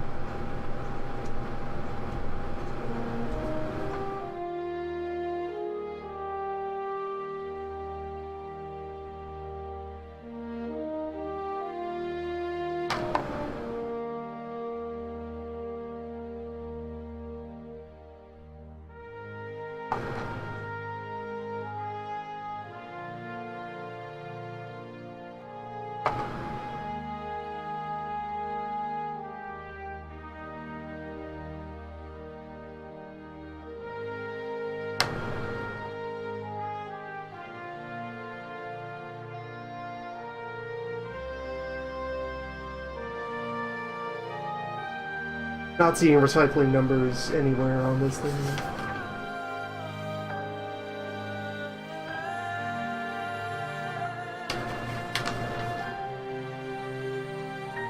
It is not meant to be reprocessed.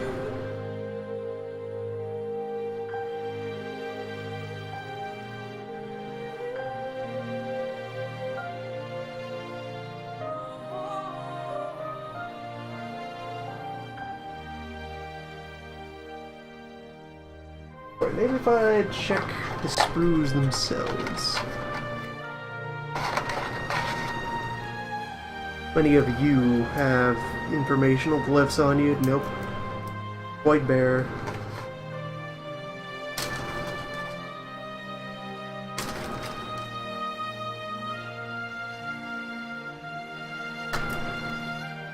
Well, that's plenty of material with which to experiment, or also construct improvised bits to grasp on here. This is a Revel product.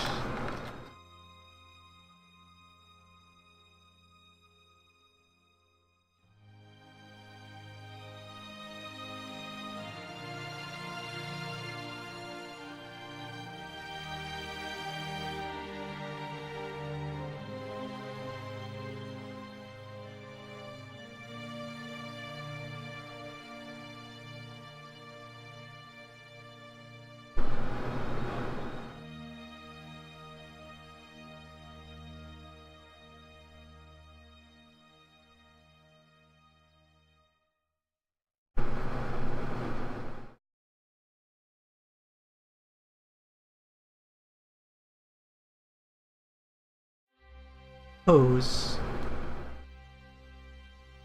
Something to the side of the fuselage.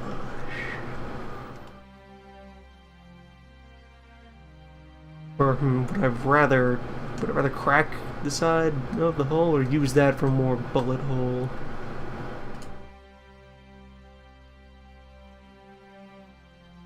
Bullet holes can be mostly a wing thing. I'll put like some patterns of shots into the layers of the wings. We can use the hull as the more solid piece. That is the thing that I will cut a slash through. Prove a much more elaborate process than you'd think, since we will need many slashes to add up to an actual noticeable dent in the hull.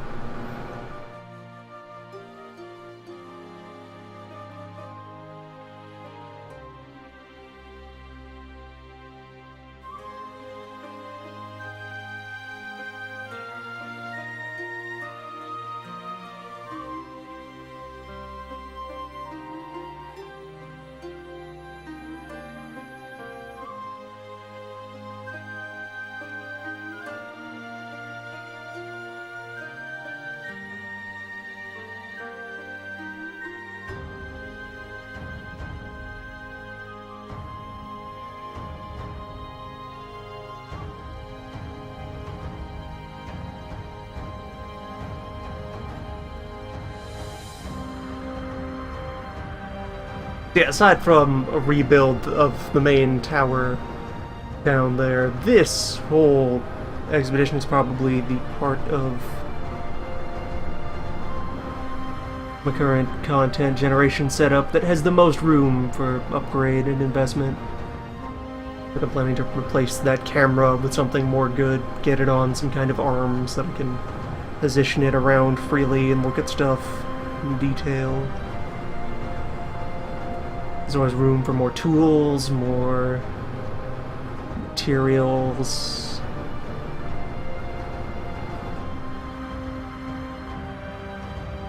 Going out and getting access to some external services to help out with things. There is somewhere in town a place where I could get stuff laser etched or 3D printed or what have you.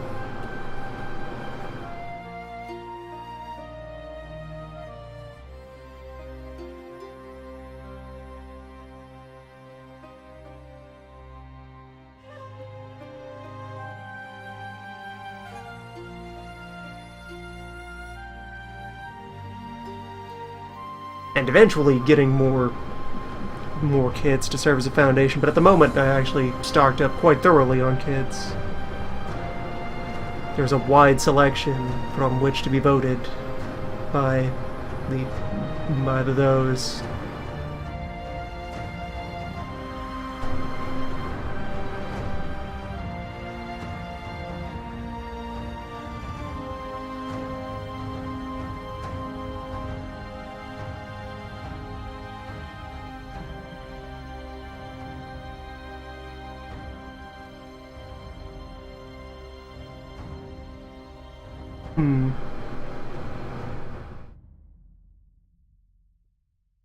I actually want a heavier tool for this.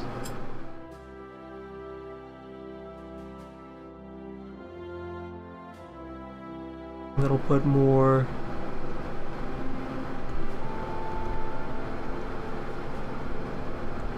decisive gouge in there.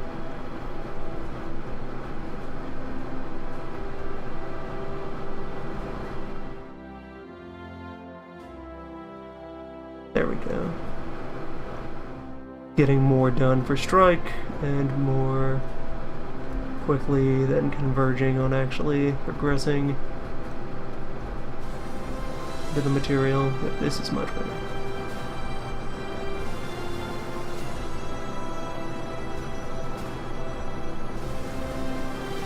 This is less of a knife job,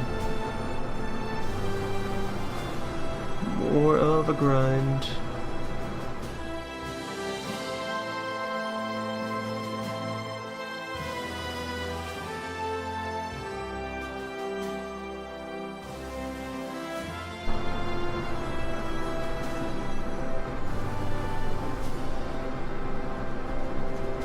Alrighty, that is shaping up quite charismatically. Let's see how well the camera can capture.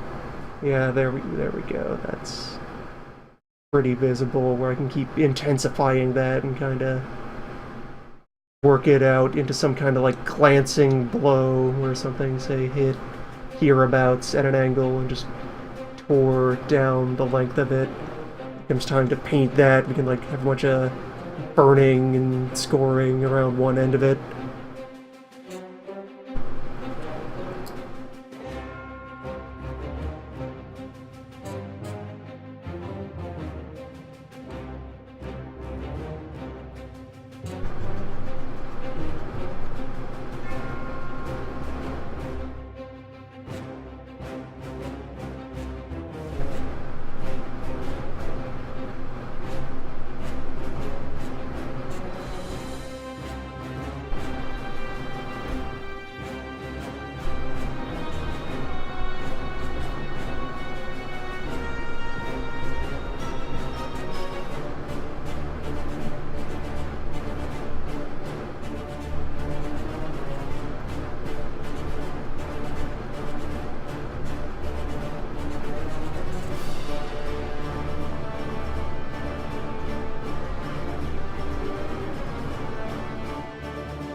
file is working out much better for just very quickly adding texture to the model. There we go. There's a first strike. Probably give it another couple of marks in parallel. Some farther back, some farther forward. Part of a burst. A burst or like a couple of shrapnel that would have come from the same common explosive. More likely a burst of gunfire. Don't think flak was particularly evolved during War I. Most bird fighting was being done by other bird or by, like, quick firing gun on surface. Speed gun.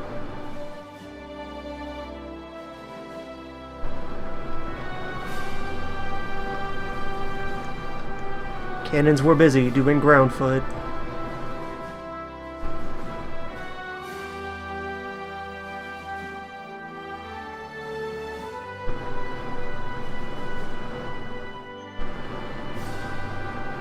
This is a bit of a time getting started on a smooth surface. The knife might be better suited for that.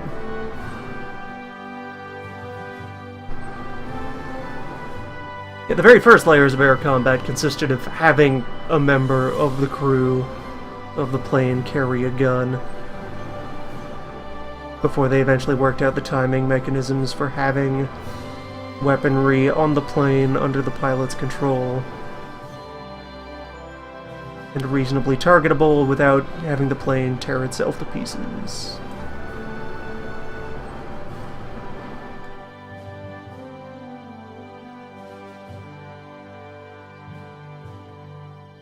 Sort of emerged by accident. At first, planes were just being used for reconnaissance.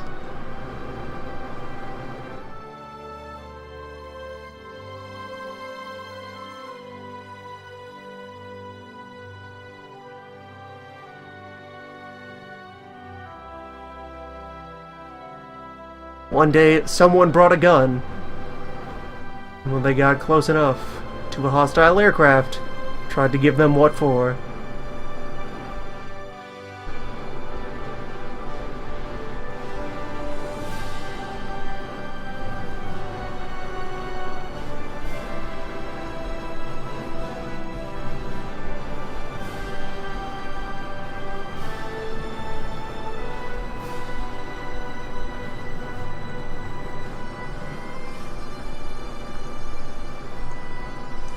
And upon hearing the news, folks are like, wait, we could do that deliberately. What if we gave you a larger gun? Birds with guns. It could work.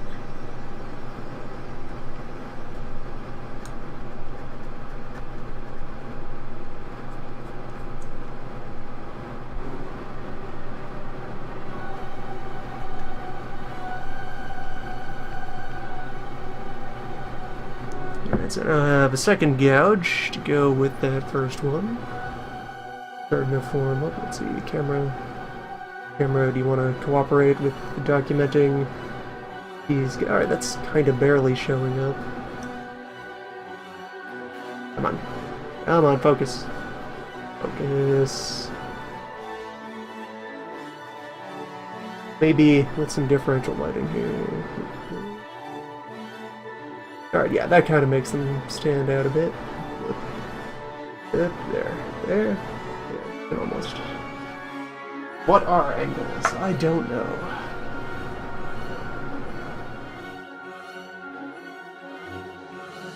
Camel actually has a dedicated bomb rack. That's a thing that had been sorted out by deep in the war.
temptation is emerging to spread out onto more of the canvas here. I wouldn't want to overcrowd the thing.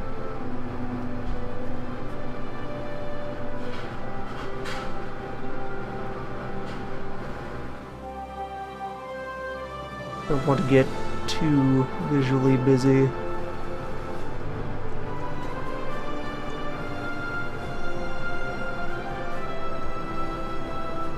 Reach a point where no part of the plane isn't on fire.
Could be in the trenches, which themselves were mostly a Western Front thing. Everything that happened in the East and South was largely more dynamic, where there was enough wide open space for army maneuvers to still happen.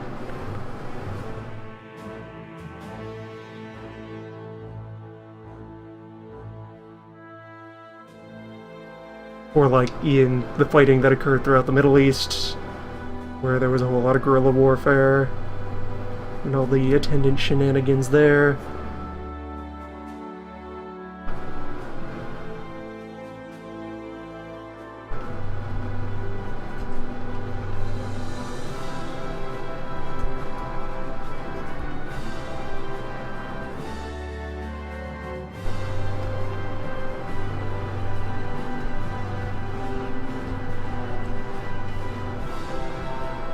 Those don't get talked about as much, though.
So we got 3 pretty good gouges managing to form here on the left side.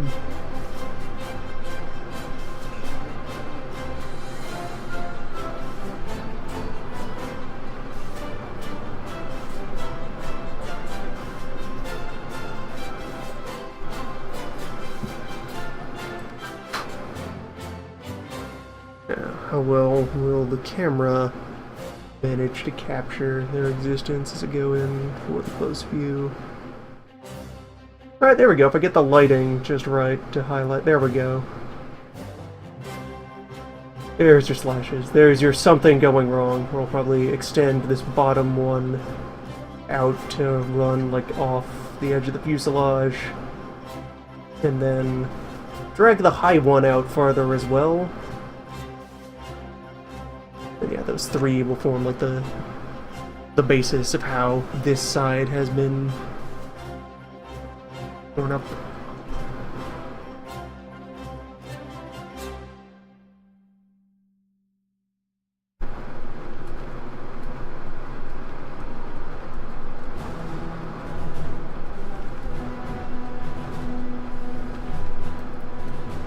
Should be very interesting to getting around to applying color to all this damage. A lot of opportunities. Mixing of hues to convey smoldering, scarred, mangled. All those good war colors.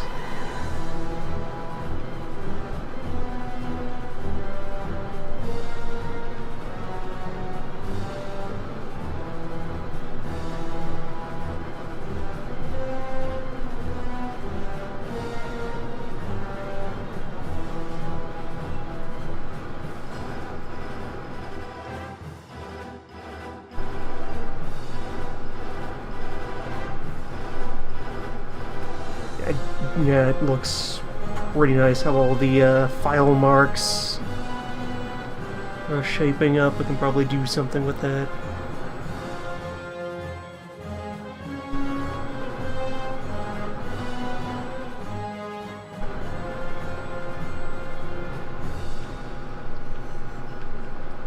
Yeah, that would probably be a high-level goal. Try to get some segment of the plane skeletonized. Convey the ribbing being there with all the cloth around it torn away.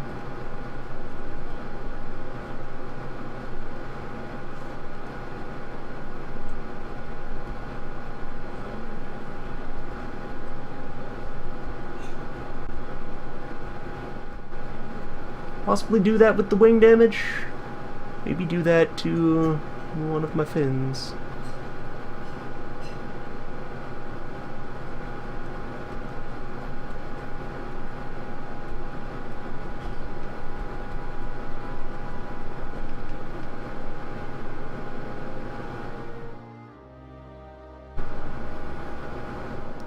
For the most part, actual vehicle color schemes are kind of bland enough that it should be preferable to anyone to take liberties and go wild in decorating one of these. Most of the interesting parts of historic color schemes on miniatures get relegated to decals. That might have been terribly interesting to paint, so we're just going to give you a sticker.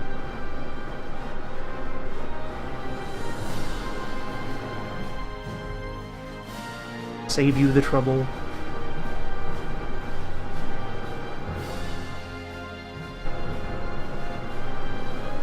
You nearly had to get creative. We saved you from that. Welcome.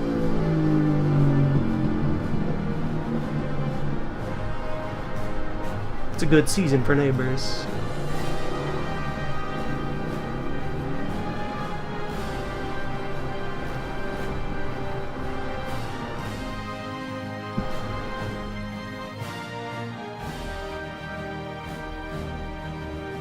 Get that lighting on it again.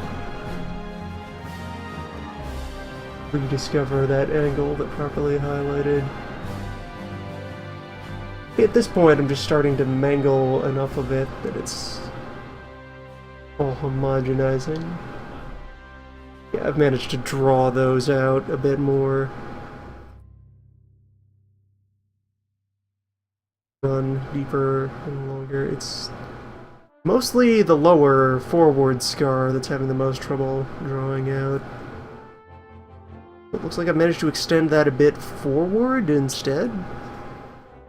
So that might be fun. Alright, there we go. There's another angle where they're kind of cleanly visible. Forward scar makes its way up almost to under the pilot. The other ones are continuing on down the plane.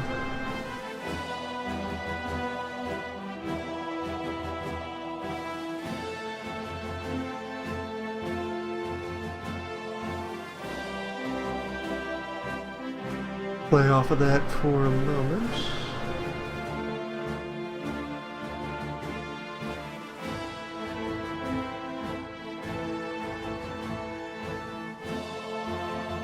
Yeah, man, I think I managed to even more aggressively warp the landing gear than they were when we started. Those were a lost cause right away. You can look at those, see how thin and spindly and bendy they are. And like their connection point for the rest of the model is just each of those had tiny lightweight plastic tips that allegedly there were notches in the base of the plane that they were supposed to fit into.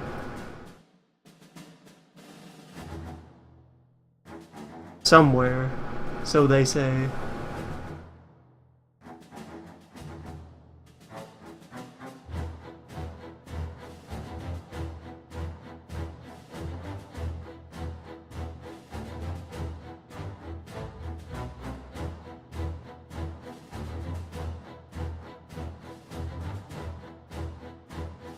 Suppose I could some more scratches on the other side. I think we'll go for more vertical orientation for these ones. This side took a hit from an aerial opponent. This side was subjected to ground fire, we'll say. Two different close calls, a bit of symmetry.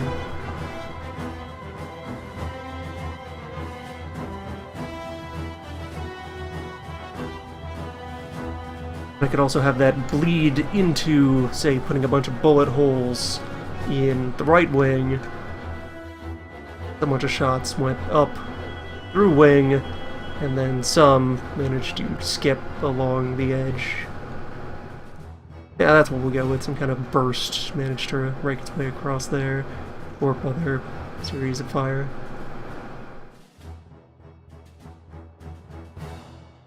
Bullet.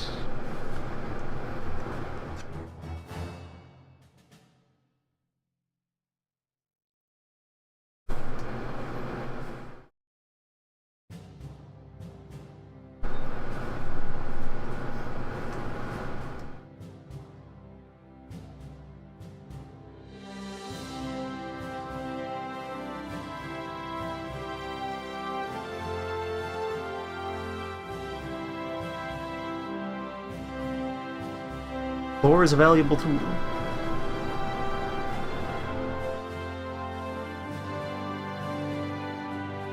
Walking into a project like this, lore can provide a much-needed framework for sorting out a thought.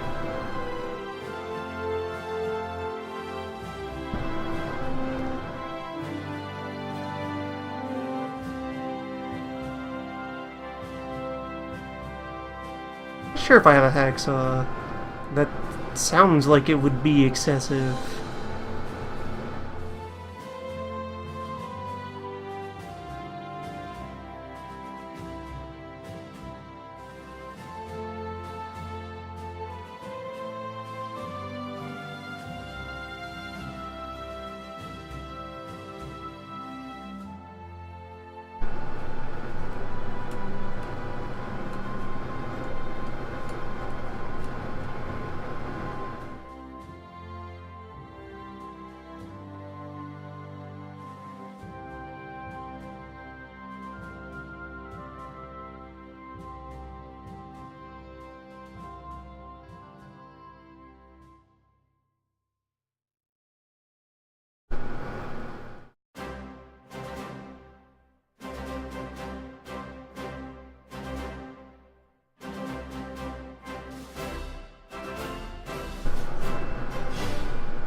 That was enough of a pilot scratch. That's giving me more of the bite I need.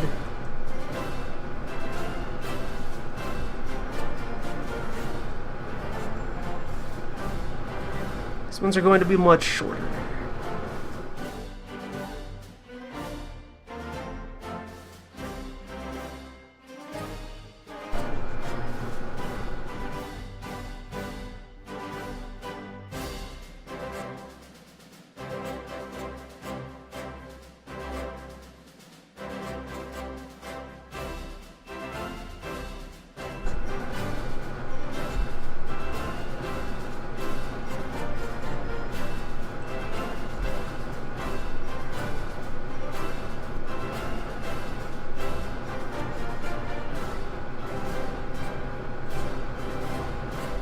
It's certainly a matter worth exploring.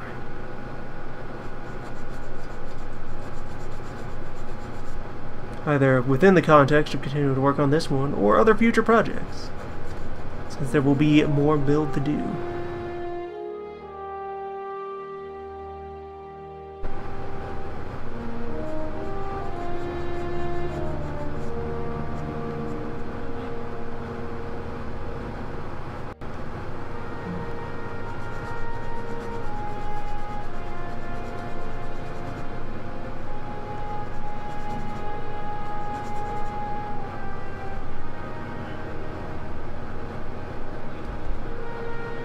So far, these ones are coming out a bit less sharp than the others, probably because I've been using the side more heavily and trying to gouge with the tip. That's fine. That's wrong. That's just housemates.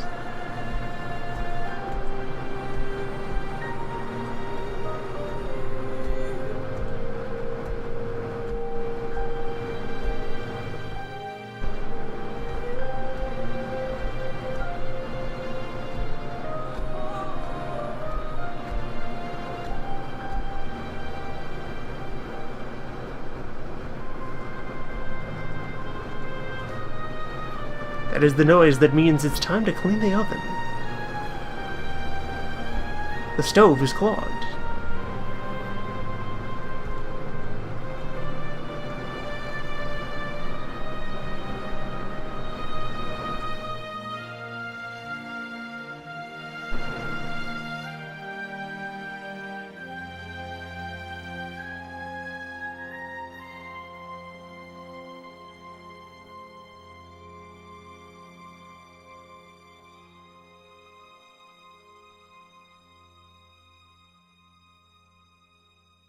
And so I've got a bit of a thing going there.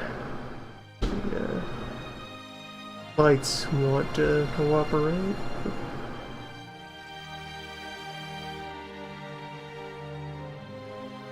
There we go, there's an angle that shows off where the bottoms of each of these cuts more sharply defined against just the corner.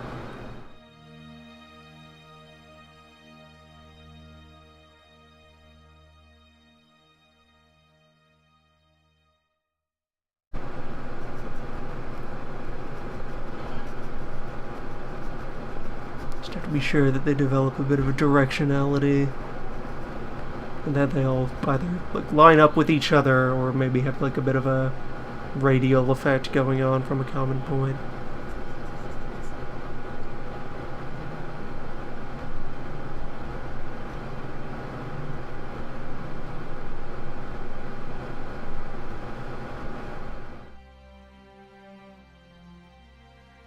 Like the geometry of bits of this damage to at least like half make sense. Most of it's going to end up wildly out of alignment, but you can still be vaguely right.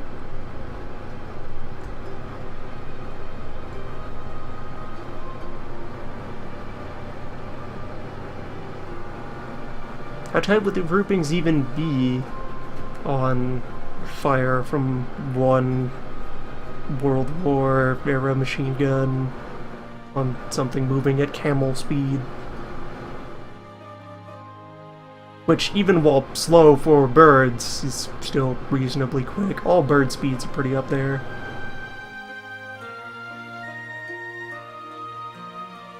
The slowest birds are still faster than, say, cars.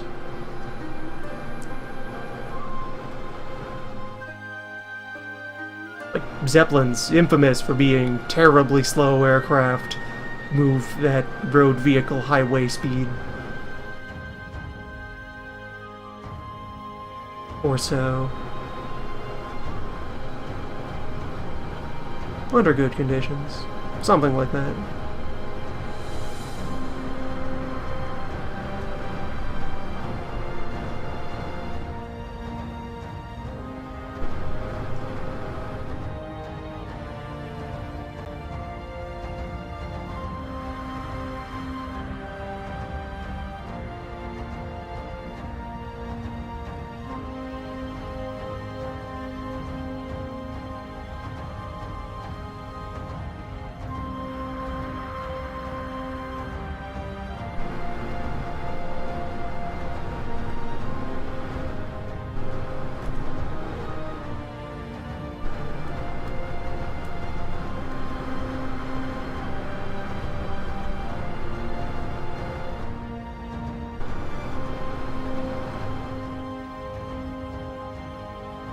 I think that's another good 3 main dents set up there. We'll just proceed to do a little bit of general scratching and scarring and unpleasanting. The other kind of finishing. Where normally, oh, maybe you want to smooth the surface out and make it all clean and presentable. Nope, that's not where we are right now.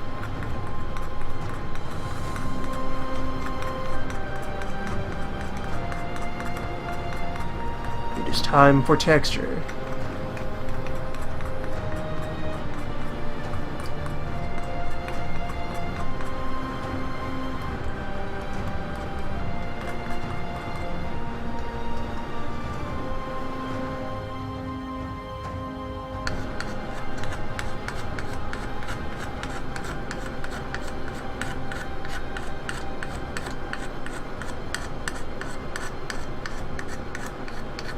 If I figure out a good hole punching system, I might do something drastic along the middle of the fuselage. Just smash some kind of gap in there.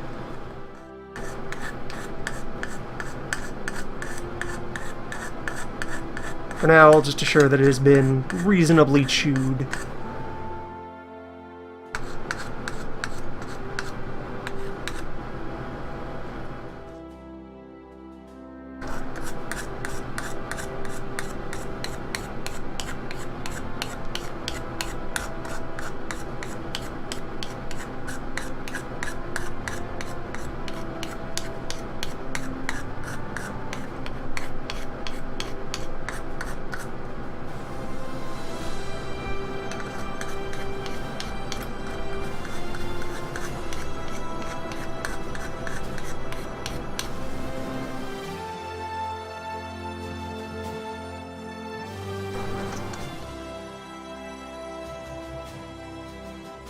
Up here at the front, with the engine, you get to the actually metal bits of the plane, so those should receive less texturing.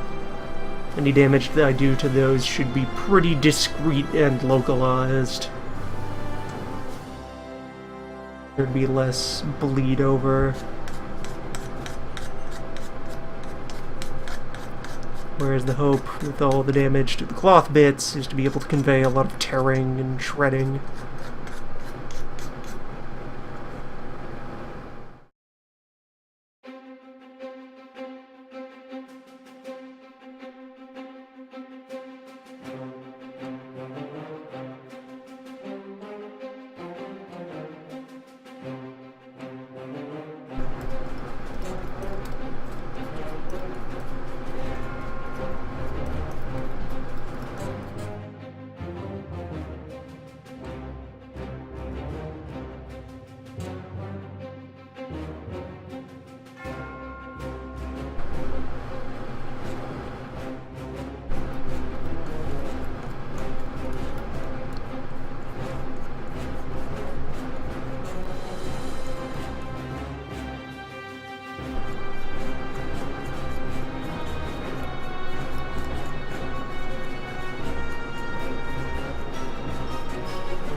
To kind of start to think forward about what I'm going to do for initial layers of paint.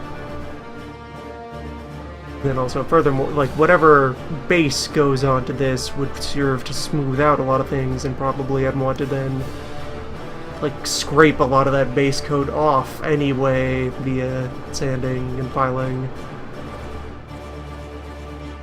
Have it very on there. Maybe not even bother with like a conventional sprayed on base and start dry brushing layers of texture onto it so they properly bite into all the abrasions that I'm creating here.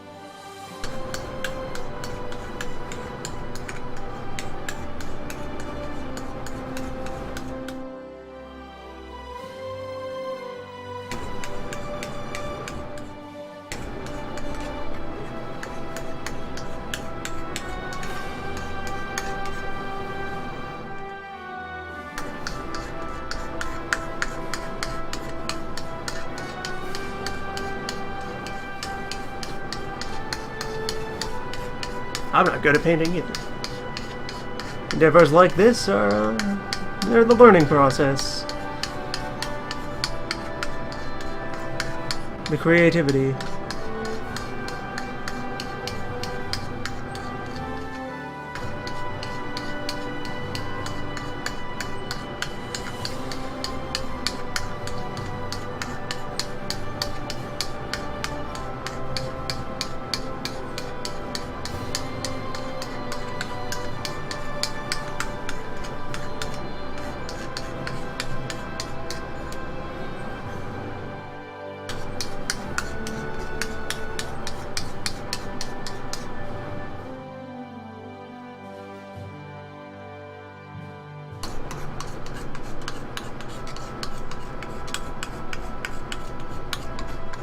Be careful with the lower wing, since being overzealous here could snap the connecting spars there, which I'm going to leave intact.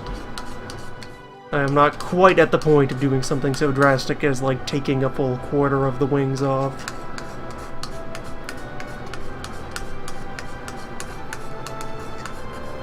I'm looking to depict something that is maybe limping home, barely alive, rather than something that is about to slam into the ground.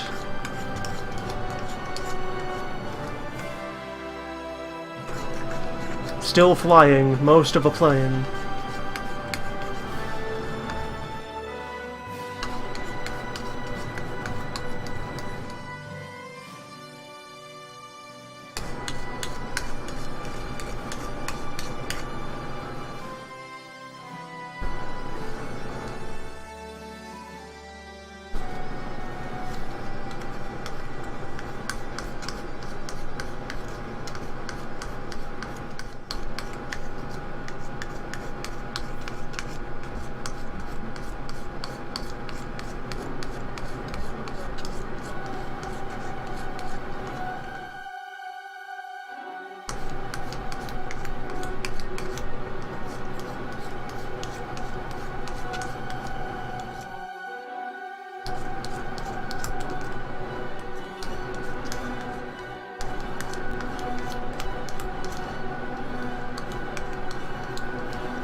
Alright, that's most of the major surfaces roughened up a bit.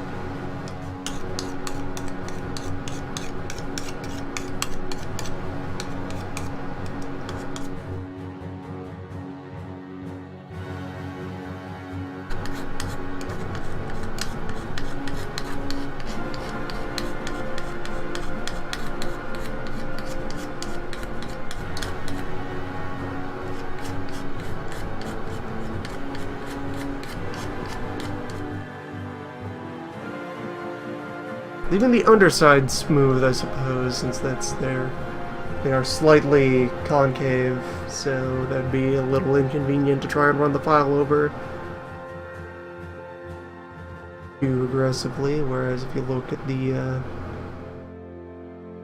suppose you can vaguely judge there by the gloss and where it breaks down, where I've managed to put in some texture. One of those things that the camera has trouble reading. It's more apparent to the eye.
That's, yeah, overall looking a pretty good preliminary level of chewed on, torn up.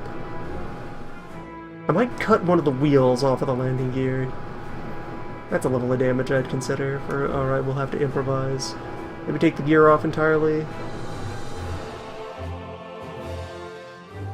That's a consideration for the future. I can always break it more, and then if it looks terrible when put back together, trying to unbreak it, that's a feature. That's just more damage.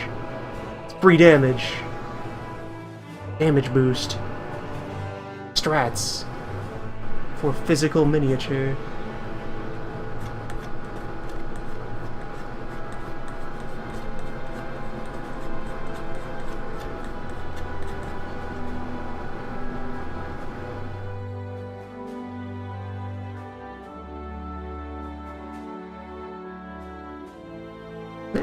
Alright, a change I think I would make.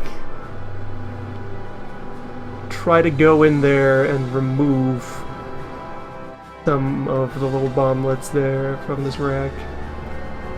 Get like half of the payload successfully delivered, but not the rest. Maybe one of them jammed.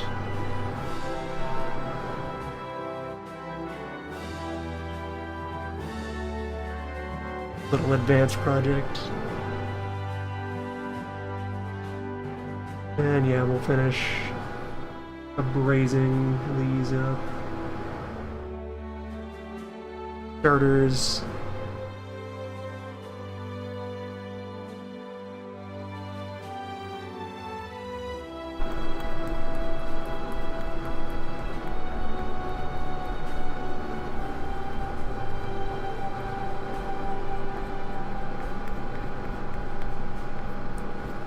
And then I suppose check to see how well the bond is settling in on the lee.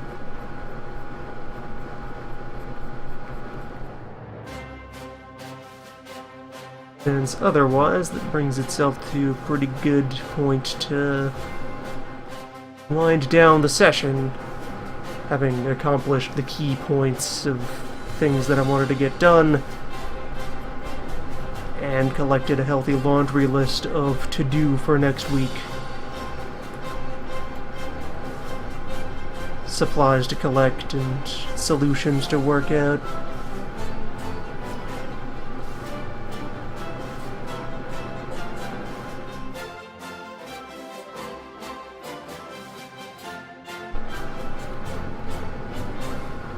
Bomb removal would be an immense pain.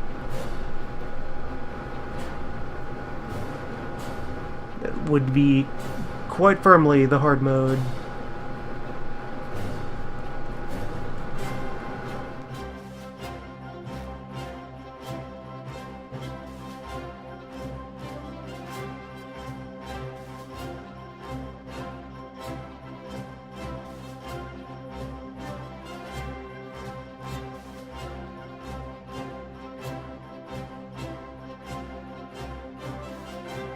That globbed back together. And okay, Lee take center stage again.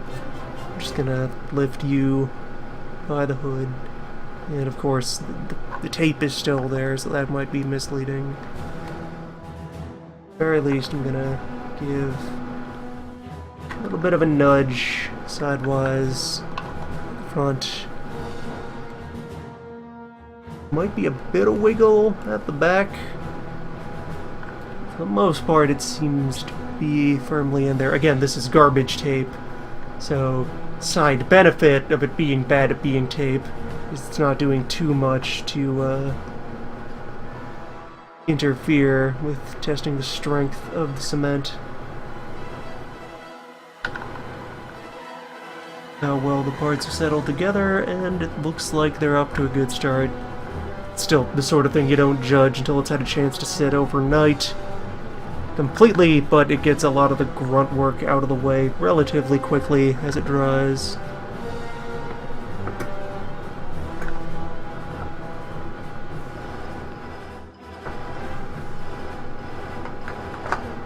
So, for this afternoon, that's a mission accomplished.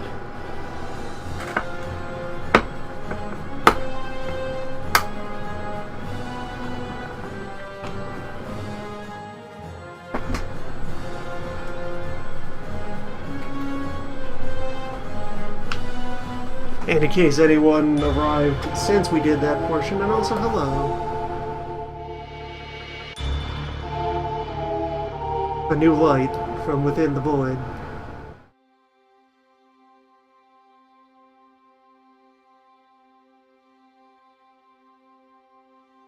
Just in time.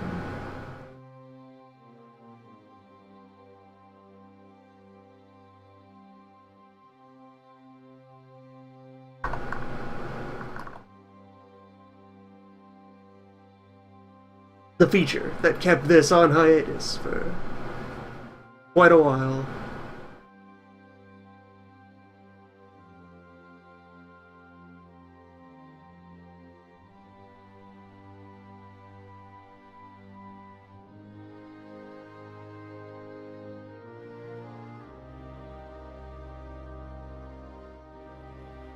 Where once it eventually attains completion, it will be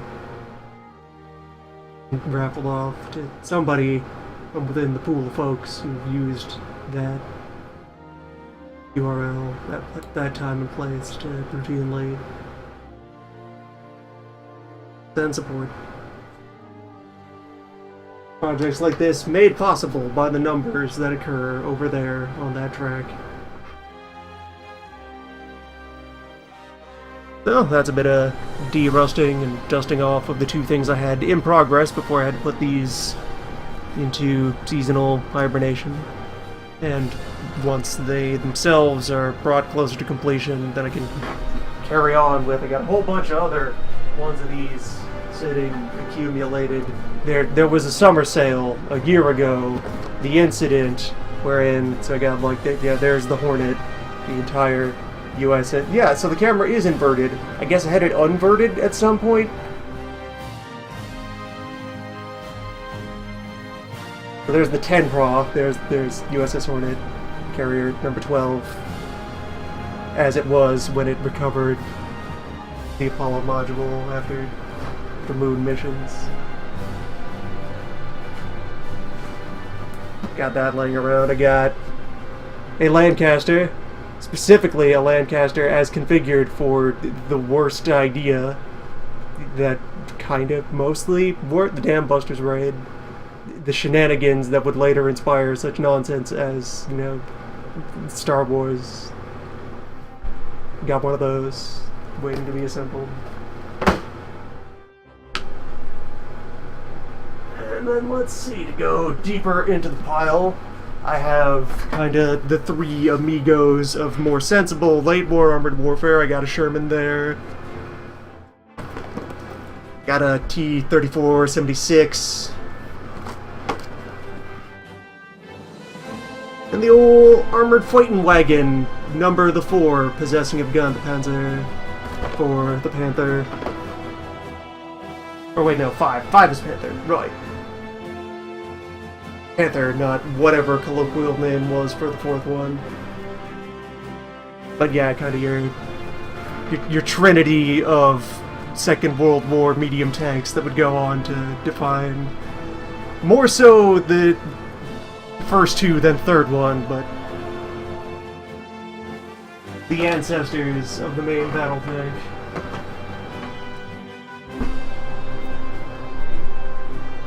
And then to wander back over into the distance again. But let's see, yes, also off of that wave of model purchasing, I got a Swordfish and a Walrus, Mark I flying boat for other small bird-size models. I got a lot of these, and as of last I checked, the store that I sourced these from is still present, and there's other infrastructure out there to get more models of things. And at some point I'm also going to branch out into not just historic mini, but like science fiction mini or animes. I could do small things of many sorts, mostly stores for those other genres. I'd have to go about, like, there's an expedition I would do to the next city over to get at a good supplier of those and really have a time of that. Made possible by numbers.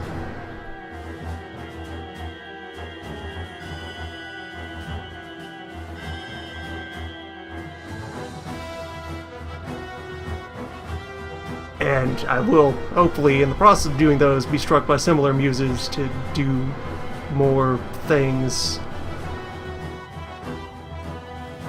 to customize them out, you know, not just building a tiny version of a thing and making it look the way it's supposed to, or anything dull like that. Really take liberties, go wild, have a time, do a fun. It's back, it will continue. It might get derailed again when the winter hits, but that's okay, we'll deal with that as it occurs. Don't worry about it. What's important, it still happens. It happens because numbers, and we'll go from numbers to numbers, the void stream thing. Minis!